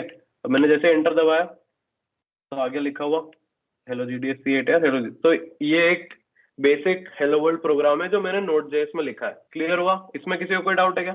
हाँ ना लिख दो, किसी को डाउट हो तो पूछ लो, नहीं तो फिर अगला सेकंड लेवल का प्रोग्राम बनाते हैं, थोड़ा कॉम्प्लेक्स होगा. उसमें अब हम क्या करने वाले हैं कि मैं एक्चुअल में एक सर्वर बनाऊंगा, वो सर्वर, और फिर मैं एक ब्राउजर से उस सर्वर को रिक्वेस्ट भेजूंगा और वो सर्वर फिर मेरे को रिस्पॉन्स में डेटा भेजेगा. डेटाबेस तक नहीं जा रहे हम लोग अभी, वो कल कवर करेंगे. पर अभी के लिए मैं सिर्फ वो जो आर्किटेक्चर बताया था ना क्लाइंट सर्वर में, तो क्लाइंट सर्वर और डेटाबेस है. तो डेटाबेस वाला पार्ट नहीं कर रहे, क्लाइंट और सर्वर पे. तो क्लाइंट से कुछ आएगा, सर्वर उसको प्रोसेस करेगा और वापस क्लाइंट को रिटर्न कर देगा. ठीक है. तो वो करने के लिए वापस से जाते हैं, नई फाइल बनाते हैं और इस फाइल का नाम मैं रखता हूँ http server.js. अभी इसको बंद करते हैं, इसको बंद करते हैं ताकि क्लियर दिखे. थोड़ा और बड़ा कर देते हैं. अब क्या हो रहा है यहाँ पे, अब मैं Node.js में एक सर्वर क्रिएट करने की कोशिश कर रहा हूँ. तो सर्वर क्रिएट करने के लिए मेरे को लगेगा एक HTTP मॉड्यूल जो कि इनबिल्ट होता है. मैं इसको समझाता हूँ ये क्या होता है ना, और ये क्या लिख रहा हूँ मैं ये भी समझाता हूँ. तो तुमको याद हो, अगर थोड़ी देर पहले मैंने बोला था कि बहुत लार्ज कम्युनिटी है ओपन सोर्स लाइब्रेरीज की, तो तुम कोई भी ओपन सोर्स लाइब्रेरी है उसको यूज कर सकते हो अपने प्रोजेक्ट में. तुमको फिर से री इन्वेंट द व्हील नहीं करना पड़ेगा, राइट? तो this is something like that. तो जिस बंदे ने Node.js बनाया था उसने ये करा कि कुछ चीजें फीचर्स जो है वो इनबिल्ट दिए हुए Node.js में. जैसे मैं नेटवर्क कॉल कर सकता हूँ, मैं फाइल्स रीड कर सकता हूँ, मैं ऑपरेटिंग सिस्टम की कमांड्स को एग्जीक्यूट कर सकता हूँ, उनको यूज कर सकता हूँ. तो this is one of the inbuilt library, मतलब ये एक लाइब्रेरी है जो मैं यूज करने वाला हूँ अपने प्रोजेक्ट में। अगर ये नहीं होती, फॉर एग्जाम्पल मेरे पास अगर ये HTTP मॉड्यूल अवेलेबल नहीं होता, तो मेरे को क्या करना पड़ता, तो फिर मेरे को थोड़ा और नीचे लेवल पे जाके कोड लिखना पड़ता जो IP एड्रेसेस वगैरह को फिल्टर करता और फिर उस रिक्वेस्ट को प्रिपेयर करता और फिर उसको सर्वर पे भेजता DNS वगैरह के थ्रू। तो वो सारी जो चीजें हैं वो रैप्ड है इसके अंदर, HTTP मॉड्यूल के अंदर। तो मेरे को वो फिर से लिखने की जरूरत नहीं है, ये पहले से बना बनाया है और इसके कुछ फंक्शन उन्होंने दे रखे हैं मेरे को, तो मैं फंक्शन यूज करके सर्वर बेसिकली क्रिएट कर सकता हूँ। ठीक है, तो बहुत सिंपल सा कोड है इसका आगे भी, http.create_server। क्रिएट सर्वर क्या लेता है, क्रिएट सर्वर एक फंक्शन लेता है। अगर ये सिंटैक्स समझ में नहीं आ रहा है तो घबराना मत बिल्कुल भी, कोई रॉकेट साइंस नहीं है इसमें, मैं बता दूंगा अभी कि क्या होता है वो। तो यहाँ पर रुकते हैं अभी यहाँ पर, ठीक है। इसको अच्छा, ये भी पुराना सिंटैक्स है, ठीक है, ये फंक्शन कीवर्ड का यूज करना। इसकी जगह पे नया सिंटैक्स ये आया कि तुम ये यूज कर सकते हो, एरो फंक्शन। थोड़ा छोटा कर देते हैं तो पूरा दिखने लगेगा एक लाइन में, ठीक है। मैंने क्या करा है, मैंने एक http.create_server फंक्शन को कॉल करा है मैंने, जो कि एक सर्वर को क्रिएट करता है, ठीक है। अब सर्वर क्रिएट हो गया तो सर्वर क्या करेगा, सर्वर को चाहिए इनकमिंग रिक्वेस्ट और वो वापस क्या देगा, आउटगोइंग रिस्पॉन्स। तो सर्वर के जो आर्ग्यूमेंट्स है उसमें दो चीजें, एक रिक्वेस्ट है और एक रिस्पॉन्स है। ये कहाँ से आ रहा है, ये कैसे आ रहा है, ये एकदम से मतलब कौन पास करेगा, इसको क्या करेगा, ये सब HTTP की वो है, झंझट है। हमको उसके बारे में बॉदर नहीं होना है। हमको पता है कि अगर HTTP यूज करा है तो यूजर जो भी रिक्वेस्ट भेजेगा वो इसमें आएगा और हमको जो रिस्पॉन्स भेजना है वो इसमें भेजना है, ठीक है। तो अब मैं यहाँ पे लिखता हूँ रिस्पॉन्स डॉट सेंड नहीं करते, राइट करते हैं पहले, res dot write hello world और रेस डॉट एंड। ये भी इंटरनल इनबिल्ट फंक्शंस है, ठीक है। तो मैंने क्या करा, मेरे पास जो भी रिक्वेस्ट आई, मेरे को कोई फर्क नहीं पड़ रहा है कि उसमें क्या आ रहा है, कैसा आ रहा है, क्या डेटा भेजा है यूजर ने, किस URL पे भेजा है, कोई फर्क नहीं पड़ रहा, मैं इसको यूज ही नहीं कर रहा हूँ। मैं क्या कर रहा हूँ, मेरे पास कोई भी रिक्वेस्ट आ रही है अगर, तो मैं रिस्पॉन्स में उसको हेलो वर्ल्ड लिख के रिटर्न कर रहा हूँ, ठीक है। अभी हम क्या करते हैं, इसको चला के देखते हैं एक्चुअल में सर्वर क्रिएट होता है भी है या नहीं होता है।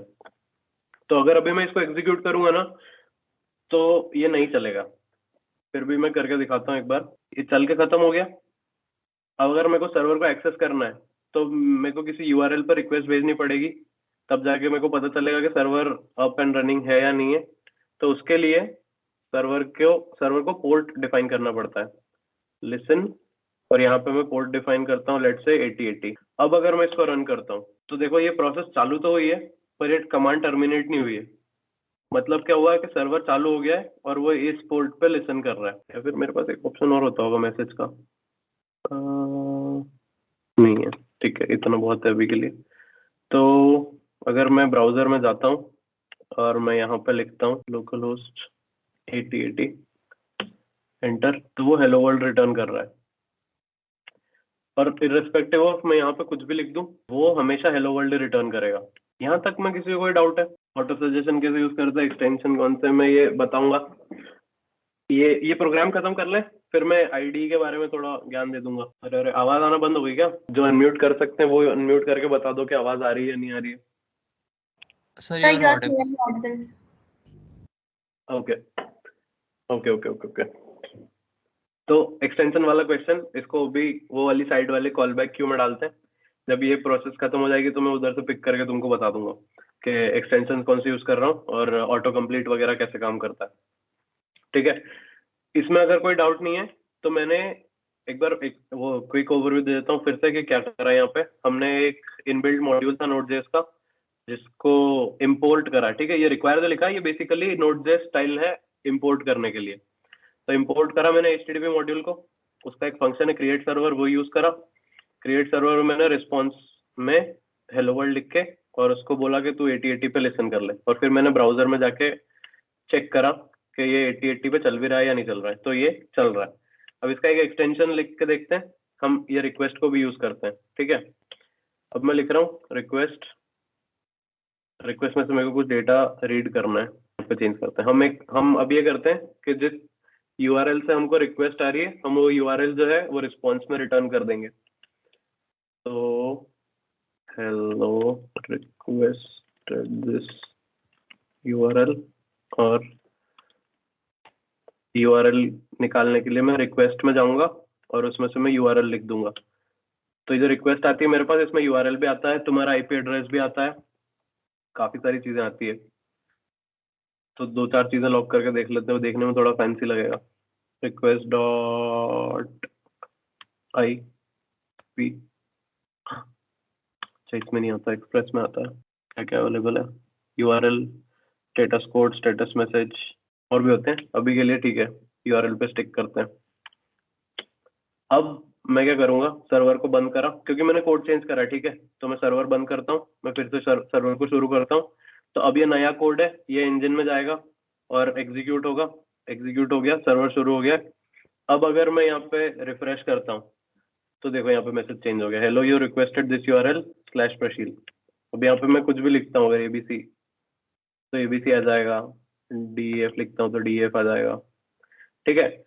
ये बहुत छोटे लेवल का प्रोग्राम है, बहुत बेसिक है। 99.999% टाइम ऐसा कुछ नहीं लिखोगे तुम Node.js में, अगर तुम Node.js पे काम कर रहे हो तो, ठीक है। ये मैंने तुमको बेसिक समझाने के लिए लिखा है कि this is how things work. अब इसी यूज केस को थोड़ा जूम आउट करके देखते हैं, इसके क्या क्या एप्लीकेशन हो सकते हैं। अभी वो जो उबर वाला एग्जाम्पल है, मैं वापस उस पर आता हूँ कि तुम कहीं पे खड़े हो जहाँ पे तुमको कैब चाहिए, तुमने वो करा, कैब रिक्वेस्ट करी, तो वहां से एक रिक्वेस्ट जनरेट हुई है, ठीक है। वो रिक्वेस्ट जो जनरेट हुई है उसने ऑटोमेटिकली तुम्हारे फोन से तुम्हारा नाम, तुम्हारा ईमेल एड्रेस, तुम्हारी जो लोकेशन है वो पिक करा है, और वो इस REQ में आएगा, ठीक है। वो REQ में आया, और यहाँ पे मैंने सिर्फ हेलो वर्ल्ड और ये सब लिखा है, पर उबर ने जो इम्प्लीमेंटेशन करा होगा उन्होंने लिखा होगा कि रिक्वेस्ट में जो लोकेशन आ रही है उस लोकेशन को रीड करो। फिर वो डेटाबेस में जाते होंगे, वहां पे देखते होंगे कि इस लोकेशन पे कौन सा ड्राइवर अवेलेबल है, या इसके आसपास के 1 किलोमीटर के रेडियस में कौन सा ड्राइवर अवेलेबल है। उन सब के लिस्ट लेके आते होंगे, उन सब के लिस्ट लेके फिर वो तुमको यहाँ पे ऐसे करके और रिटर्न करते होंगे। तो इसका एक्चुअल एप्लीकेशन वो है, यहाँ पे हम सिर्फ हेलो वर्ल्ड लिख रहे हैं क्योंकि सिंप्लिसिटी के लिए, पर इसके और भी काफी सारे एप्लीकेशन हैं। तो ये सब जगह ऐसे ही यूज होता है, कुछ रिक्वेस्ट आएगी, यहाँ पे कुछ कुछ प्रोसेसिंग परफॉर्म होगी, और वो रिस्पॉन्स बन के वापस जाएगा। This is Node.js। अभी क्लियर हुआ? किसी कोई डाउट? एक्सटेंशन वाला क्वेश्चन वो करता हूँ, अब मैं एड्रेस करता हूँ। तो मैं खुद को नहीं पता क्या क्या यूज करता हूँ, बहुत सारे इंस्टॉल कर लेता हूँ कभी भी। तो अपन इधर ही देख लेते हैं, यहाँ पे रिकमेंडेड नहीं चाहिए, इंस्टॉल्ड है। Dark theme, auto rename type, Node.js से रिलेटेड कौन सा है वो दिखा देता हूँ मैं तुमको। एक तो ये यूज करता हूँ मैं, ये तुम भी यूज करा करो, ESLint और Prettier, 2 नाम है, ये लिख के रख लो कहीं पे, ये बहुत काम देते हैं। ये बेसिकली कोड की फॉर्मेटिंग में करते हैं। मैं अगर कोड में गलत इंडेंटेशन लिख देता हूँ या स्पेसेस नहीं देता कहीं पे, तो मैं जैसे सेव करता हूँ ना इसको, मेरे फाइल को, तो वो ऑटोमेटिकली ESLint रन होता है और वो मेरी फाइल को इंडेंटेशन दे देता है सारे, और सारे पॉसिबल जितने भी करेक्शन है वो कर देता है। उसके अलावा एक तो वो काम का है, एक Prettier है, और एक ये है, ये रहा Prettier, और एक ESLint है, ये दोनों ध्यान रखना। इसके अलावा स्पेल राइट है, ये स्पेलिंग वगैरह को ठीक करने के लिए रहता है, इतनी कोई जरूरत नहीं पड़ेगी। आई थिंक दैट्स इट, ये 2 ही थे जो फॉर्मेटिंग और वो दे रहे थे। ऑटो कंप्लीट जो आ रहा था वो Node.js इंस्टॉल्ड है, और VS कोड में Node.js का सपोर्ट है, तो VS कोड खुद ही देता है, उसके लिए कोई एक्सटेंशन तुमको इंस्टॉल करने की जरूरत नहीं पड़ेगी। Why am I using request.url? Can you elaborate, मतलब क्या यूज करना चाहिए अगर ये नहीं यूज कर रहा हूँ मैं तो? क्वेश्चन समझ में नहीं आया बेसिकली मेरे को, इसको अगर रिफ्रेश कर सकते हो तो। क्योंकि जो URL है मेरे को जिस पे रिक्वेस्ट आई है वो वहीं से मिलेगा, मेरे को खाली दिखाना था कि रिक्वेस्ट के अंदर क्या क्या आ सकता है, तो मैंने इसलिए URL यूज करा है। अगर ये दूसरे टाइप के, अभी गेट और पोस्ट 2 रिक्वेस्ट होती है टाइप की, मैं ये कॉन्टेक्स्ट स्विच करा है ना, मैं दूसरे टाइप पे गया हूँ मैं। HTTP रिक्वेस्ट जो होती है वो 2 टाइप की होती है, गेट और पोस्ट, बेसिक्स बहुत सारी होती है वैसे, पर गेट और पोस्ट होती है। ये जो अभी हम ब्राउजर से भेज रहे थे ये गेट रिक्वेस्ट है, तो मैं इसमें डेटा नहीं भेज सकता कुछ भी। हाँ ये अच्छा है, ये एग्जांपल दे सकता हूँ मैं लॉगिन कैसे काम करता है। पैकेज डॉट जेसन देख लो और मैं बाकी एक्सप्लेन करता जाता हूँ साथ साथ में। तो हाँ, एक ये एग्जांपल कंसिडर करते हैं कि किसी वेबसाइट पे अगर मैंने लॉगिन का पेज बनाया है और सर्वर है जो यूजर्स, जिसके पास यूजर्स का डेटा है, यूजर नेम और पासवर्ड है, तो ये चीज कैसे काम करेगी। तो मैं गया एक वेबसाइट पे, वहां पे मेरे को लॉगिन फॉर्म दिख रहा है जो तुमने कल एंगुलर और रिएक्ट में बनाना सीख लिया होगा कैसे बनाना है। मैंने वहां पे मेरा ईमेल एड्रेस डाला, मैंने वहां पे मेरा पासवर्ड डाला और मैंने लॉगिन बटन पे क्लिक करा, तो वहां से एक रिक्वेस्ट क्रिएट हुई। ठीक है, उस रिक्वेस्ट के अंदर क्या क्या है, उस रिक्वेस्ट के अंदर 3 पार्ट होते हैं, 2 ही पार्ट होते हैं, एक हेड होता है एक बॉडी होती है। ठीक है, हेड के अंदर ये जा रहा है कि वो रिक्वेस्ट की साइज कितनी है, वो रिक्वेस्ट का कंटेंट टाइप कैसा है, और भी बहुत सारी चीजें होती है, टेक्निकल है पर अभी उनमें जाने की जरूरत नहीं। हमको इंटरेस्ट है बॉडी में, कि बॉडी रिक्वेस्ट की बॉडी में क्या जा रहा है। तो रिक्वेस्ट की बॉडी में जाएगा तुम्हारा ईमेल एड्रेस और तुम्हारा पासवर्ड जो तुमने दिया है। अब वो रिक्वेस्ट ऐसे पास होके आती है सर्वर के पास। ये जो REQ ऑब्जेक्ट देखा था हमने, ये जो REQ ऑब्जेक्ट है ये इसके पास आ जाता है। और अगर मैं लिखता हूँ कहीं पे REQ डॉट बॉडी, तो मिल जाएगा मेरे को यहाँ पे। अगर मैं ये लिखता हूँ तो मेरे को यहाँ पे यूजर नेम मतलब ईमेल और पासवर्ड मिल जाएगा। अब वो सर्वर के ऊपर डिपेंड करता है कि उस ईमेल और पासवर्ड को वो कैसे मैच कर रहा है उसके पास जो डेटा है उससे। लेट्स से मेरे पास डेटा में है a@gmail.com और पासवर्ड में 123 है, और रिक्वेस्ट डॉट बॉडी में भी सेम आया है, तो मैं उनको स्ट्रिंग्स को इक्वल करके मैच कर सकता हूँ। और अगर वो दोनों इक्वल है तो मैं ट्रू रिटर्न कर दूंगा, तो इंसान जो है वो लॉगिन पेज से होम पेज पे चला जाएगा। और अगर मैं फॉल्स रिटर्न करता हूँ तो लॉगिन पेज पे एरर दिख जाएगा कि क्रेडेंशियल्स गलत है। RRSC20 क्लियर हुआ? या मैं डेमो दिखाऊं, एक टाइम है कि नहीं उस पर भी डिपेंड करता है। ऑर्गेनाइजर कितना टाइम बचा है? Hello, anybody there? approx 15 minutes. हाँ, Sir, approx 15 minutes. 50 minutes. 50 है ना? हाँ तो डेमो देख हाँ, सकते हैं फिर।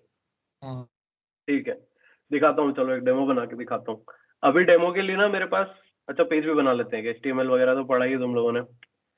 तो एक काम करते हैं, यहाँ पे पहले HTML पेज से शुरुआत करते हैं। इधर गया मैंने यहाँ पे एक नई फाइल बनाई, मैं इसका नाम रखता हूँ index.html। ठीक है, HTML5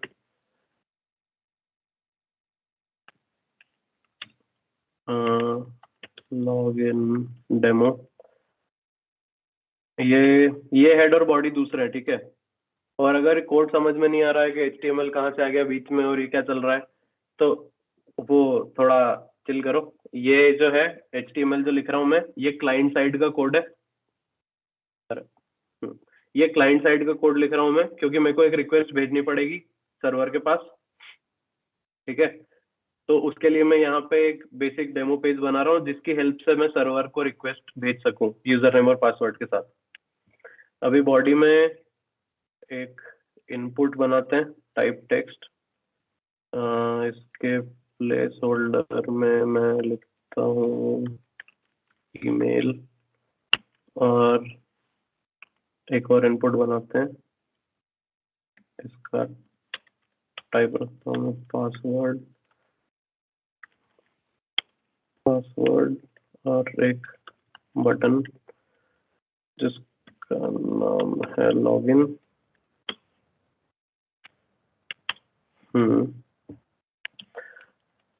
फॉर्म। इसको रन करके देखते हैं सबसे पहले तो। ठीक है, ये आ गया ईमेल, ये आ गया पासवर्ड, ये लॉगिन। मैं ये थोड़ा समझा देता हूँ कि यहाँ क्या जादू कर दिया मैंने एकदम से। तो मैंने कुछ नहीं करा, एक फॉर्म बनाया। ठीक है, वो फॉर्म में मैंने 2 इनपुट एलिमेंट डाले जहाँ पे तुम अपना ईमेल और पासवर्ड ऐड कर पाओगे, और एक बटन बनाया है मैंने जो कि लॉगिन का फंक्शन परफॉर्म करता है। इसको मैं type is equal to submit बोल देता हूँ। तो जब फॉर्म सबमिट होगा तो ये क्या करेगा, जब फॉर्म सबमिट होगा तो इस URL पे जहाँ पे हमारा सर्वर चल रहा है एक्चुअली 8080 पे, ये एक पोस्ट रिक्वेस्ट भेजेगा। और पोस्ट रिक्वेस्ट में क्या क्या जाएगा, ये दोनों चीजें जाएगी। अब इसमें मैं किस नाम से जाएगी वो भी दे देता हूँ, तो नेम ईमेल और नेम पासवर्ड। ठीक है, अभी अगर इसको मैं करूँ इंस्पेक्ट और नेटवर्क टैब में जाता हूँ, बेसिकली ये क्रोम का एक फीचर है जो तुमको बताता है कि तुम्हारे ब्राउजर में क्या क्या रन हो रही है चीजें। तो मैं नेटवर्क टैब में गया हूँ तो ये मेरे को बताएगा कि मेरे ब्राउजर से कौन कौन सी नेटवर्क रिक्वेस्ट जा रही है। तो मैं अगर यहाँ पर लिखता हूँ ABC और लॉगिन पे क्लिक करता हूँ तो एक रिक्वेस्ट जाना चाहिए। तो देखो अभी यहाँ पे क्या हुआ है, ओ ये अच्छा आगे चला गया। ठीक है, यहाँ देखते हैं हम। मैंने ईमेल डाला, पासवर्ड डाला और मैंने लॉगिन पे क्लिक करा। जब मैंने लॉगिन पे क्लिक करा तो एक रिक्वेस्ट बनी, क्लाइंट से एक रिक्वेस्ट बन के सर्वर के पास गई और वो ये डेटा लेके गई ईमेल और पासवर्ड वाला, और वहां से फिर जो भी रिस्पॉन्स आया मैं वहां पे चला गया। तो अब मैं काम करता हूँ, सर्वर पे जाता हूँ और यहाँ पे इनको लॉग करता हूँ, यहीं पे लॉग कर देते हैं। Request dot body dot email और request dot body dot password.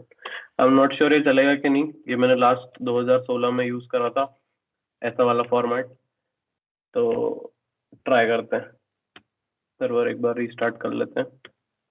अगर मैं भेजता हूँ ABC लॉगिन, ओके, तो रिक्वेस्ट सही से जा रही है, रिस्पॉन्स क्यों नहीं आ रहा? बेसिकली तुम यहाँ पे देखोगे तो एक लोकल होस्ट 8080 पे रिक्वेस्ट गई है, उस रिक्वेस्ट में पेलोड मतलब बॉडी में क्या गया है, ईमेल गया है और पासवर्ड गया है, और हमने सर्वर पे लिखा हुआ है अच्छा can not read property email of undefined, इधर दिक्कत आई है। तो मैं काम करता हूँ, मैं रिक्वेस्ट डॉट बॉडी को ही लॉग करके देखता हूँ यहाँ पे, यू रिक्वेस्टेड दिस URL और अनडिफाइंड समथिंग। तो कुछ तो वेरिएबल्स के मैपिंग में प्रॉब्लम आ रही है, पर ये चीज ऐसे काम करती है। तो अगर तुम जब ईमेल वाला पेज यूज करते हो तो वो यही होता है, कुछ इस टाइप का फॉर्म होता है। तुम यहाँ से लॉगिन पर क्लिक करते हो, रिक्वेस्ट इधर आती है, इसके पास यूजर नेम और पासवर्ड आता है यहाँ पर, ये इसको प्रोसेस करता है, ट्रू या फॉल्स रिटर्न कर देता है जो भी होता है। अगर सही होता है ट्रू, गलत होता है फॉल्स। ठीक है, इतना क्लियर हुआ? विच कोड यू राइट, हाँ, तो ये इनिशियलाइज HTML डॉक्यूमेंट के लिए एमेट सिंटैक्स होता है, मैं टाइप कर देता हूँ इधर ही EMMET। तो इसका एक प्लगइन भी होता है जो एक्सटेंशन होता है जो तुम VS कोड में इंस्टॉल कर सकते हो और तुम उसको यूज कर सकते हो बेसिकली। तो तुम ऐसे जैसे HTML:5 लिखेगा और टैब मारेगा तो HTML5 का डॉक्यूमेंट इनिशियलाइज हो जाएगा। सेम दूसरी चीजों के साथ भी होता है। तुम नॉर्मली जैसे मेरे को एक डिव बनाना है जिसपे मेरे को क्लास लगानी है, लेट से डिस्प्ले डी ब्लॉक लगानी है, तो मैं ऐसे लिखूंगा डिव डॉट D-ब्लॉक और ये करूंगा तो टैब मारता हूँ अगर मैं, तो वो डिव भी बन जाता है, उस पर क्लास भी लग जाती है। या फिर मेरे को अगर LI बनाना है, उसके अंदर एक UL के अंदर LI रहता है, UL फिर LI, तो ये भी बन जाता है। ठीक है, तो ये एमेट सिंटैक्स है, उसको थोड़ा पढ़ भी सकते हो और बेसिकली फास्ट कोड लिखने में काम आता है वो। What is the use of dot listen in this code? तो डॉट लिसन मतलब ये है कि वो सर्वर को स्टार्ट कर रहा है। बेसिकली मैंने सर्वर क्रिएट कर दिया, क्रिएट करके उसको रख लिया है, पर वो अभी एक्टिव नहीं है, तो उसको एक्टिव करने के लिए मैं डॉट लिसन का यूज करता हूँ। तो डॉट लिसन से क्या होता है, वहां पे उसको एक पोर्ट नंबर देता हूँ, तो सर्वर को पता चलता है कि अब जो है मुझे इस पोर्ट पे रन होना है और जो भी रिक्वेस्ट इस पोर्ट पे आएगी उसको मैं लिसन करूंगा और मैं आगे उसको प्रोसेस करूंगा। लिसन का काम उतना है कि वो पोर्ट डिफाइन करने के काम आ रहा है बेसिकली, कि तुमको किस पोर्ट पे रन करना है, उतना सा है बस। ये JS कोड पेस्ट कर सकता हूँ मैं। Can we create custom server rather than local host? मतलब लोकल होस्ट की जगह ऐसा कुछ चाहिए क्या? myname.com या हार्दिक क्वेश्चन इलेबोरेट कर देना नीचे, क्या कैसा कस्टम सर्वर मतलब क्या है? तब तक मैं एमेट वाला एक्सटेंशन भेजता हूँ। वैसे एमेट का इंस्टॉल मत करो, वो इनबिल्ट वो है, फीचर है इसका। ये वाला कर लेना, इनलाइन HTML। इसको मैं भेज देता हूँ अगर शेयर कर पाऊंगा किसी तरीके से तो। हाँ, तो अगर तुमको ऐसा कस्टम सर्वर बनाना है, लोकल होस्ट की जगह खुद का नाम रखना है, तो उसके लिए ना डोमेन खरीदना पड़ता है। तो ये जो बिग गो डैडी है, बिग रॉक है, इनसे तुम जाके डोमेन खरीदो और फिर तुम किसी एक होस्टिंग सर्विस पे अपना कोड होस्ट करो, जो कि मैं अब अगला वही बताने वाला हूँ कि होस्टिंग सर्विस क्या होती है, वहाँ पे कोड कैसे होस्ट करते हैं। और फिर उस डोमेन को उस होस्टिंग सर्विस पे पॉइंट करते हैं हम लोग। हम ये बोलते हैं कि अगर इस डोमेन पे किन के पास कैसा है डोमेन। सर्वनाम में बात मत करो, संज्ञा में बात करो, नाउन में बात मत करो, वर्ब में बात, नाम लेके बताओ किसके पास नहीं आया डोमेन। गोडैडी एंड ऑल, अच्छा यार ये लोग भी खरीदते हैं, तो वो एक अलग टॉपिक है नेटवर्किंग का। उस पे ऐसे ज्यादा डीप में एक्सप्लेन नहीं कर पाऊंगा अभी मैं, क्योंकि टाइम कम है। तो नेटवर्किंग में ऐसा होता है कि बहुत बड़ी बड़ी DNS टेबल्स होती है। DNS टेबल ऐसा समझ लो कि एक मैपिंग बनी हुई है कि फॉर एग्जांपल अगर www.google.com पे कोई अगर ब्राउजर में अगर ये लिख के एंटर करता है एड्रेस बार में, तो क्या होगा, तो फिर DNS होता है, डोमेन नेम रेजोल्यूशन होता है। मतलब वो जो है वो पहले एक कहीं पे गूगल क्रोम ने सेट कर रखा होगा DNS टेबल, वो DNS टेबल में जाता है। उस टेबल में वो देखता है कि google.com के अगेंस्ट कुछ IP एड्रेस है क्या लिखा हुआ, तो वो उस IP एड्रेस पे फिर उस रिक्वेस्ट को फॉरवर्ड करता है, ठीक है। और वो फिर जो फॉरवर्डेड रिक्वेस्ट होती है उस IP एड्रेस पे, उस IP एड्रेस पे बेसिकली कोड रखा होता है और वो फिर कोड रिस्पॉन्ड कर रहा होता है, ठीक है। इनके पास कैसे आया, तो वो वाला सिस्टम तो मैंने भी कभी एक्सप्लोर करने की कोशिश नहीं करी है, पर गुड क्वेश्चन। तो हो सकता है ये जो DNS टेबल्स हैं ये कुछ एंटिटीज मैनेज करते होंगे और वही लोग डिसाइड करते होंगे कि ये वाला डोमेन नेम किसको असाइन करना है या कैसे असाइन करना है। I think it works like that, पर even I am not too sure. तो गुड फूड फॉर थॉट, तुम लोग भी पढ़ सकते हो उसके बारे में कि मेरे को ये पता है डोमेन नेम रेजोल्यूशन कैसे काम करता है।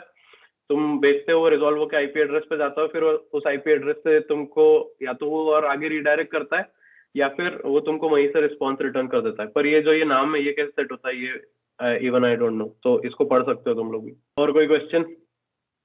तो ये बेसिकली कोड राइटिंग का डेमो था, कोड मैं शेयर कर दूंगा सेशन के बाद, और हुआ तो ये पावर पॉइंट प्रेजेंटेशन भी शेयर कर दूंगा। उसके अलावा कोई कोई क्वेश्चन है किसी को तो वो पूछ लो, तो फिर मैं आगे बढ़ता हूँ, होस्टिंग पे जाता हूँ। अब मैं Node.js वाला पार्ट इतना ही था।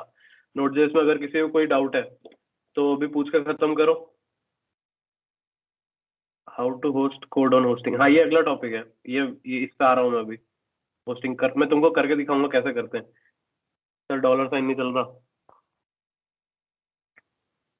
अरे ये इसलिए नहीं चल रहा होगा, तुमने ये कॉपी करा हुआ कोड अगर पिक करा है यहाँ से, तो वो जो वो बैकटिक है, वो बैकटिक्स को चेंज कर देता है। ये है अपना टीम्स है, तो वो जो बैकटिक है ना, उनको डिलीट करके फिर से बैकटिक लगा दो, चल जाएगा।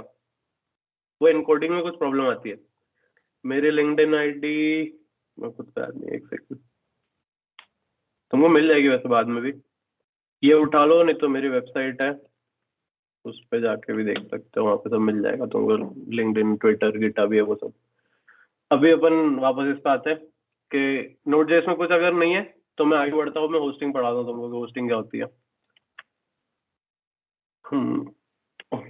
PPT पे आ जाते हैं वापस। NPM बता चुका हूँ मैं, NPM पे लोग अपनी अपनी लाइब्रेरी पब्लिश करते हैं, तो थैंक यू नहीं हुआ अभी, 1 मिनट।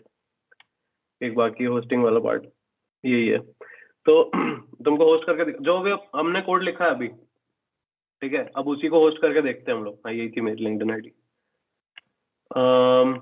सब बंद करता हूँ मैं। तो heroku.com एक वेबसाइट है, अकेली ऐसी वेबसाइट है जो मेरे को पता है जो अच्छी परफॉर्मेंस देती है और फ्री है 3 एप्लीकेशन तक के लिए। तो मैं मेरी कुछ वेबसाइट्स के लिए ये यूज करता हूँ, बाकी के लिए मैं AWS यूज करता हूँ। तुम AWS यूज करना चाहोगे तुमको क्रेडिट कार्ड देना पड़ेगा, जो कि मोस्ट ऑफ द लोगों के पास होता नहीं है, होता भी तो देने में ऐसा लगता है रिलक्टेंस फील होता है। तो कोई प्रॉब्लम नहीं, Heroku यूज कर सकते हैं, फ्री है और बहुत सही काम करता है, और ये सेल्स फोर्स का है, ठीक है। तो heroku.com पे जाना, आईडी वगैरह बना लेना और एक एप्लीकेशन क्रिएट करना। फिर एप्लीकेशन यहाँ से क्रिएट होती है, न्यू, क्रिएट न्यू ऐप, ठीक है, अभी ये लॉगिन करवाएगा यार। तो क्रिएट न्यू आप करोगे तो ऐसा कुछ आएगा, इसको नाम देते हैं क्रिएट। अब मैं होस्टिंग पे आ गया हूँ, ठीक है। अच्छा, मैं तुमको पहले समझाता हूँ कि होस्टिंग कौन सी चिड़िया का नाम है, क्या होता है, किधर गया टीम्स। तो होस्टिंग में बेसिकली ये होता है कि मैंने जो भी कोड लिखा है, मैंने लिखा लोकल होस्ट पे, मतलब मैंने Node.js में कोड लिख दिया, मैंने सर्वर को क्रिएट करके लिसन करवा दिया और वो चालू हो गया। अब मैं यहाँ पे मेरे ब्राउजर में लिख रहा हूँ लोकल होस्ट :8080, तो वो उस सर्वर को पहचान पा रहा है कि हाँ भाई ये इसी का सर्वर है, और वो वहाँ उस सर्वर से बेसिकली क्लाइंट और सर्वर आपस में बात कर पा रहे हैं। क्यों? क्योंकि एक ही सिस्टम पे चल रहा है। पर अगर तुम लोग को अगर चाहिए कि तुम लोकल होस्ट 8080 लिखो या तुम कुछ वेबसाइट का नाम लिखो और वो मेरे सर्वर से बात कर ले, तो वो नहीं हो पाएगा। अभी तुम अगर लोकल होस्ट 8080 लिखोगे तो तुमको ब्राउजर में एरर आ जाएगा, क्योंकि हम लोग पहली बात सेम नेटवर्क पे नहीं है, तो तुम मेरा नेटवर्क एक्सेस कर ही नहीं सकते अभी। ठीक है, तो ऐसा समझो उसको कि मैं इधर हूँ, यहाँ पे मैंने यहाँ पे एक सर्वर बनाया लोकल होस्ट 8080 और मैंने यहीं से एक्सेस कर लिया, और बाकी नेटवर्क यहाँ पे, तो मतलब मैं आइसोलेटेड हूँ अभी। तो मेरे लोकल होस्ट 8080 को पूरी दुनिया में कहीं भी कोई भी यूज नहीं कर सकता, सिर्फ मैं यूज कर सकता हूँ। तो अगर मैं चाहता हूँ कि जो मैंने कोड लिखा है उसको पूरी दुनिया में कहीं भी कोई भी यूज कर ले, बेसिकली मैं इसको इंटरनेट पे डालना चाहता हूँ, है ना, ताकि कोई भी उसको यूज कर पाए। तो वो कैसे होगा? वो ऐसे होगा कि मेरे को इस कोड को कहीं पे होस्ट करना पड़ेगा, और उस प्रोसेस को हम होस्टिंग बोलते हैं। इतना सिंपल है, ठीक है। तो अगर मैं इसको कहीं पे होस्ट कर दूंगा तो ये एक्सेसिबल हो जाएगा तुम लोगों के लिए भी। तो अभी हम करके देखेंगे, मैं होस्ट करूंगा और तुम लोग फिर उसको एक्सेस करके देखोगे कि हो पा रहा है या नहीं हो पा रहा है, ठीक है। तो ये जो होस्टिंग वाली चीज है कि कोई उसको होस्ट कर देगा, तो कौन करेगा? तो वो होस्टिंग सर्विसेज होती हैं। उसमें 3 प्लेयर है मार्केट में अभी, जो मेरे को पता है, जो पॉपुलर है बेसिकली, और भी बहुत सारे हो सकते हैं, पर मेरे को 3 पता है: Heroku, गूगल क्लाउड प्लेटफॉर्म और Amazon वेब सर्विसेज। हम लोग Heroku यूज कर रहे हैं क्योंकि फ्री है, तो तुम लोगों को भी इजी रहेगा वो बाद में अगर तुम उसको यूज करना चाहते हो तो, इसलिए मैं उस पर डेमो दे रहा हूँ अभी। तो मैं आ गया Heroku पे, मैंने एक मेरी आईडी बना ली और लॉगिन कर लिया, और उसमें मैंने एक नई एप्लीकेशन क्रिएट कर ली इस नाम से, और वो फिर ऐसा कुछ पेज दिखता है। तो तुमको बिल्कुल घबराना नहीं है इस पे कि ये बहुत सारी चीजें एक साथ हैं इसमें और ये क्या करना है और एकदम से कैसे होगा। सबसे पहले तो Heroku CLI इंस्टॉल कर लेना, जो कि मैंने पहले से कर रखा है। इसमें इंस्ट्रक्शंस है, बहुत सिंपल है, आराम से हो जाएगा। फिर लॉगिन करना पड़ता है, तो मैं गया यहाँ पे, यहीं पे मेरा ये कोड रखा हुआ है पूरा। इसको फाइल को मैं उड़ा देता हूँ, अभी कुछ काम का नहीं है, मेरे को सर्वर का ही कोड होस्ट करना है सिर्फ। तो ये वाले इंस्ट्रक्शंस फॉलो कर रहा हूँ, ठीक है। Heroku लॉगिन, अभी होस्टिंग वाली प्रोसेस चालू हो गई, ठीक है। कोड लिखना, कोड एग्जीक्यूट करना, चला के देखना, समझना, वो सब खत्म हो गया। अब मैंने कोड लिख के कंप्लीट कर लिया है। Now I want to put it out for the world, ताकि कोई भी उसको यूज कर पाए। तो I am now doing that. तो उसके लिए मैंने Heroku पे लॉगिन करा है, और Heroku मेरे को बता रहा है कि अगर आपको आपका कोड होस्ट करना है तो आपको ये इंस्ट्रक्शन फॉलो करने पड़ेंगे, विच आई एम डूइंग। तो Heroku लॉगिन एंटर किया, तो वो लॉगिन करने के लिए बेसिकली तुमको वापस ब्राउजर पे लेके आएगा, यहाँ से लॉगिन होगा और वो फिर वापस टर्मिनल पे लेके जाएगा। हो गया लॉगिन, इधर भी लॉगिन हो गया, ठीक है, मेरी आईडी से। अब आगे बढ़ते हैं। अच्छा, अगला इंस्ट्रक्शन क्या था? अगला इंस्ट्रक्शन है create a new git repository. तुम पहले मेरे को मेरे प्रोजेक्ट में जाना पड़ेगा जहां मैं हूँ ऑलरेडी। तो ये कमांड चलाते हैं हम, git init। गिट जिनको नहीं पता है, आज नहीं पढ़ा पाऊंगा, सॉरी, पर गिट इज समथिंग जो तुमको वर्जन कंट्रोल में काम आता है। जैसे 4 लोग एक साथ एक प्रोजेक्ट पे काम कर रहे हैं, तो चारों को अगर सेम फाइल एडिट करना है या सेम प्रोजेक्ट में कुछ कुछ चेंजेस करने हैं, तो उसके लिए एक बहुत अच्छा टूल है गिट, जो तुमको इनेबल करता है कि तुम ये चीज कर सको कि 4 लोग एक साथ एक ही प्रोजेक्ट पे काम कर रहे हैं और उनको दिक्कत नहीं आ रही है। मतलब ऐसा होगा कि अगर अलग अलग काम कर रहे हैं, तो मैंने कुछ अपडेट कर दिया, किसी ने कुछ अपडेट कर दिया, किसी ने कुछ अपडेट कर दिया, तो चारों का वर्जन जो है वो मिक्स नहीं हो पा रहा है। पर गिट वो हेल्प करता है कि वो सब मिक्स करके और तुमको फाइनल आउटपुट दे देता है। तो पढ़ सकते हो, ये जो जो मैं चीजें बोल रहा हूँ ना, ये नोट करके रखते जाओ। तुमको जब जब टाइम मिले तो थोड़ा थोड़ा पढ़ते रहना इनके बारे में कि ये क्या होता है, कौन सी चिड़िया का नाम है। तो मैंने गेट इनिट कमांड एग्जीक्यूट करी, उसके बाद ये चलाते हैं git add डॉट, अगली प्रोसेस थी git commit और git push। जिनको समझ में नहीं आ रहा है घबराने की कोई बात नहीं है, इसको तुम कंप्लीटली छोड़ सकते हो, ठीक है। मतलब अगर अभी अभी समझ में नहीं आ रहा है तो it's not a big deal कि ये क्यों समझ में नहीं आ रहा है, ये क्या है, कंफ्यूज नहीं होना, ठीक है। इतना समझो बस कि मैंने जो कोड लिखा है अब मैं उसको इंटरनेट पे कहीं पे डिप्लॉय कर रहा हूँ, मतलब होस्ट कर रहा हूँ, ठीक है। और ये वही वाली प्रोसेस है, ठीक है। अब ये बोल रहा है कि https this is deployed to Heroku। तो अगर मैं ये URL खोलता हूँ तो वो ही था। अगर तुम लोग अगर ये URL खोलोगे ना तो तुमको भी ये रिस्पॉन्स मिलेगा, तो तुम लोग ट्राई कर सकते हो। मैं इसको पेस्ट कर देता हूँ चैट में, URL चेंज करते जाओगे तो वो रिस्पॉन्स में चेंज होता जाएगा /abc। मेरे को एक्चुअल में दिख भी सकता है कि तुम लोग अगर रिक्वेस्ट भेज रहे हो तो, ठीक है। तो यहाँ पे लॉग्स भी आ जाते हैं, जो जो रिक्वेस्ट आती जा रही है मेरे को दिख रही है, वो कौन कौन क्या क्या भेज रहा है। तो this is hosting.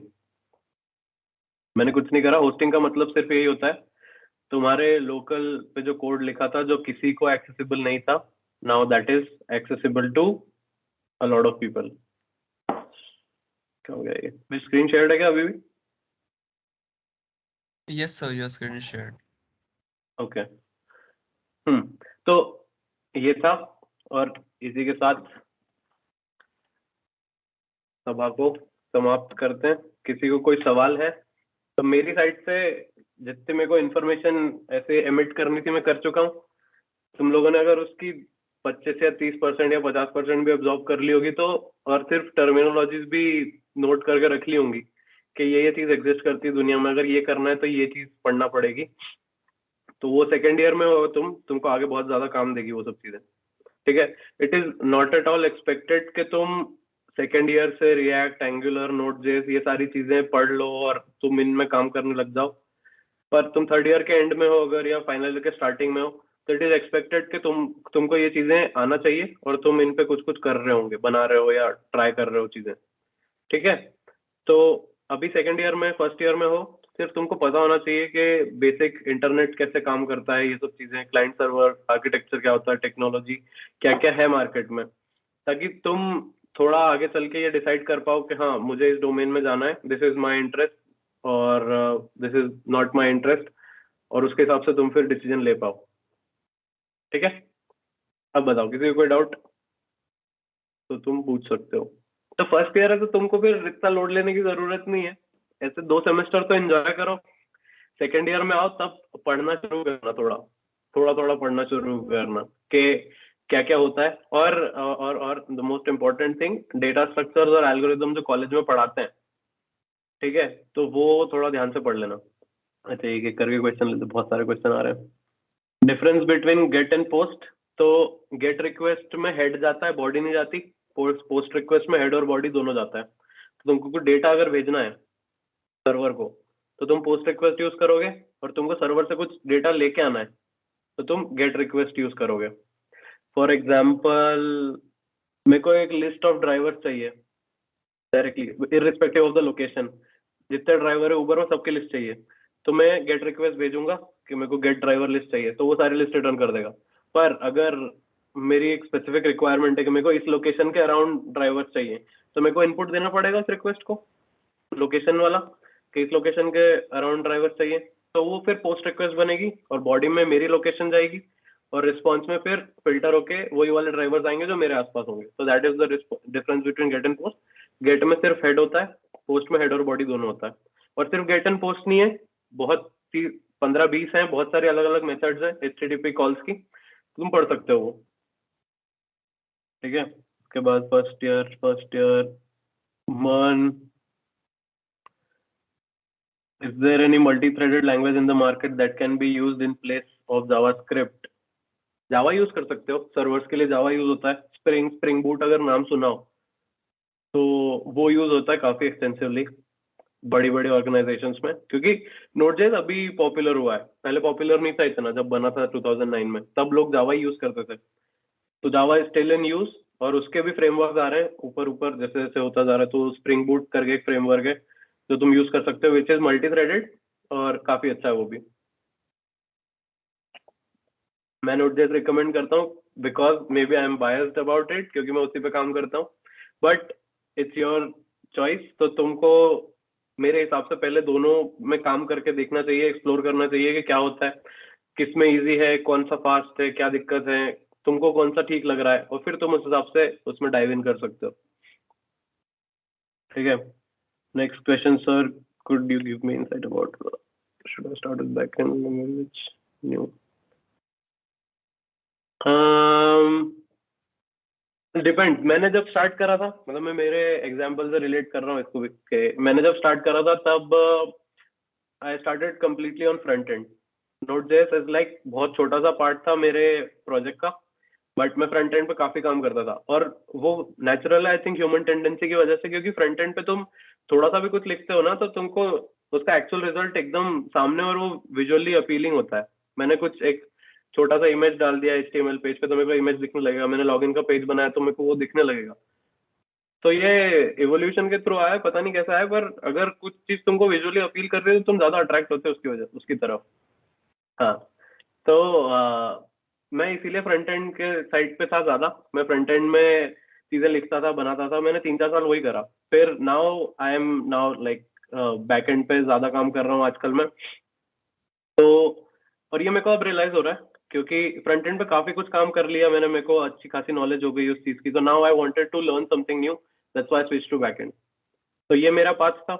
If you want you can start from back end. तुमको एक पॉइंट के बाद जाके जब लगता है कि हाँ बैक एंड पे काफी कुछ पढ़ लिया है, तो तुम फ्रंट एंड पे स्विच कर सकते हो। जस्ट फॉर रेफरेंस, बैकएंड बहुत वास्ट है, बहुत बहुत ज्यादा। ये सिर्फ यहीं आके नहीं रुकता कि रिक्वेस्ट आई, डेटा प्रोसेस करा और रिस्पॉन्स वापस भेज दिया।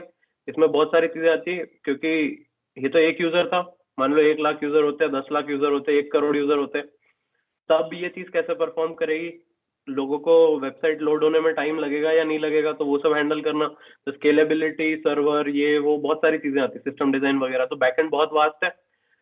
तो इट डिपेंड्स ऑन यू। अगर तुम्हारा इंटरेस्ट जिस चीज में है, फ्रंट एंड में पढ़ना है अगर, तो तुम उसको जल्दी पढ़ के खत्म करके और फिर बैक एंड पे स्विच कर सकते हो, ताकि तुमको दोनों चीजें आ जाए। या तुम बैक एंड में स्पेशलाइज बनना चाहते हो तो वो पढ़ लो। Like when we work on front end we get output as soon as we run code. हाँ, ये सही, यही बोला मैं भी। मैंने सॉरी पूरा क्वेश्चन नहीं पढ़ा था उस टाइम पे। विच स्टैक इज बेटर, मीन और मर्न? ऐसा कुछ नहीं है, दोनों सेम है। एंगुलर जो है मतलब मैं ऐसा नहीं बोल रहा कि ये बेटर है या ये खराब है। इट कंप्लीटली डिपेंड्स, तुम्हारा रिक्वायरमेंट क्या है। हमारे लिए ये चीज अभी मैटर नहीं करती, तुम दोनों यूज कर सकते हो, क्योंकि हम उतने बड़े स्केल का प्रोजेक्ट बना नहीं रहे।